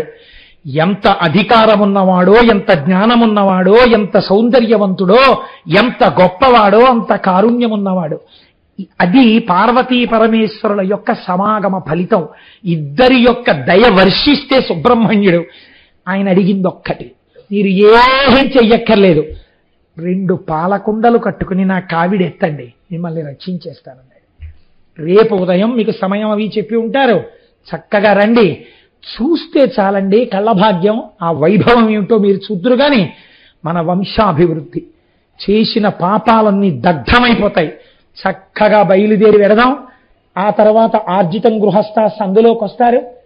అక్కడ వల్లీ దేవసేనా సమేత సుబ్రహ్మణ్యేశ్వర స్వామి వారి మూర్తుల్ని రేపు మీరు చూస్తే తెల్లబోతారు. నేను ఉట్టినే చెప్పట్లేదు, సుబ్రహ్మణ్యాంశ అందులో ప్రవేశించేసింది. అటువంటి మూర్తులు తయారైపోయాయి. వచ్చేశాడు పరమాత్మ. రేపు తెల్లవారుజామున వాయుప్రతిష్ఠ చేస్తారు. చేసి పాలాభిషేకం, కావడిలో వచ్చిన పాలు, పెరుగు, తేనె, విభూతి, పంచదార భక్తులు తెచ్చిన గంగాళాల్లోంచి కూడా చేస్తారు. ఈ అభిషేకం అంతా అయిపోయిన తర్వాత పురుషులు పంచావుత్తరీయం తప్ప చొక్కా వేసుకోకూడదు. పాదాలకి పాదుకలు లేకుండా నడవగలిగిన వారు సాధ్యమైనంత వరకు పాదరక్షలు వేసుకోవద్దు. పాదరక్షలు వేసుకోకపోతే చిన్న పుండు పడినా ప్రమాదం తేగలిగిన వ్యాధులు మా శరీరమునందు ఉన్నాయన్నవారు ఈశ్వరుడికి క్షమార్పణ చెప్పి పాదుకలు వేసుకుని కావడి పట్టుకోండి. పట్టుకుని రేపటి రోజున తెల్లవారుజామున తలస్నానం చేసి మన జీవితాన్ని ఉద్ధరించడానికి జన్మానికి ఒక్క శివరాత్రి ప్రత్యేకించి కావడి ఎత్తే వాళ్ళందరూ తలస్నానం చేసి, పురుషులు 3 రేఖలుగా విభూతి ధారణ చేసి, విభూతి యొక్క గొప్పతనం ఏమిటో మీరు వింటున్నారు. 3 రేఖలుగా విభూతి ధారణ చేసి ప్రాంగణంలో ప్రవేశించి చక్కగా కావడి పట్టుకుని, అది మనకి రక్ష, మన పిల్లలకు రక్ష, నేను మీకు చెప్పలేదు, దాట వీశాను ఒక చోట. పెళ్లి కాని ఆడపిల్లలు కావడి ఎత్తినా, కావడి చూసినా యోగ్యుడైన వరుడు వస్తాడు. అనారోగ్యంతో కుమిలిపోతున్న వాళ్ళు ఆ కావడి చూసినా, నమస్కరించినా అనారోగ్యం తగ్గుతుంది. గర్భము ధరించనటువంటి వారు కావడి వెడుతున్నప్పుడు పడుకుంటే వారి నుంచి కావడి ఉన్నవారు దాటితే వారికి సంతానము కలగకుండా ఉన్న పాపము పరిహరింపబడుతుంది.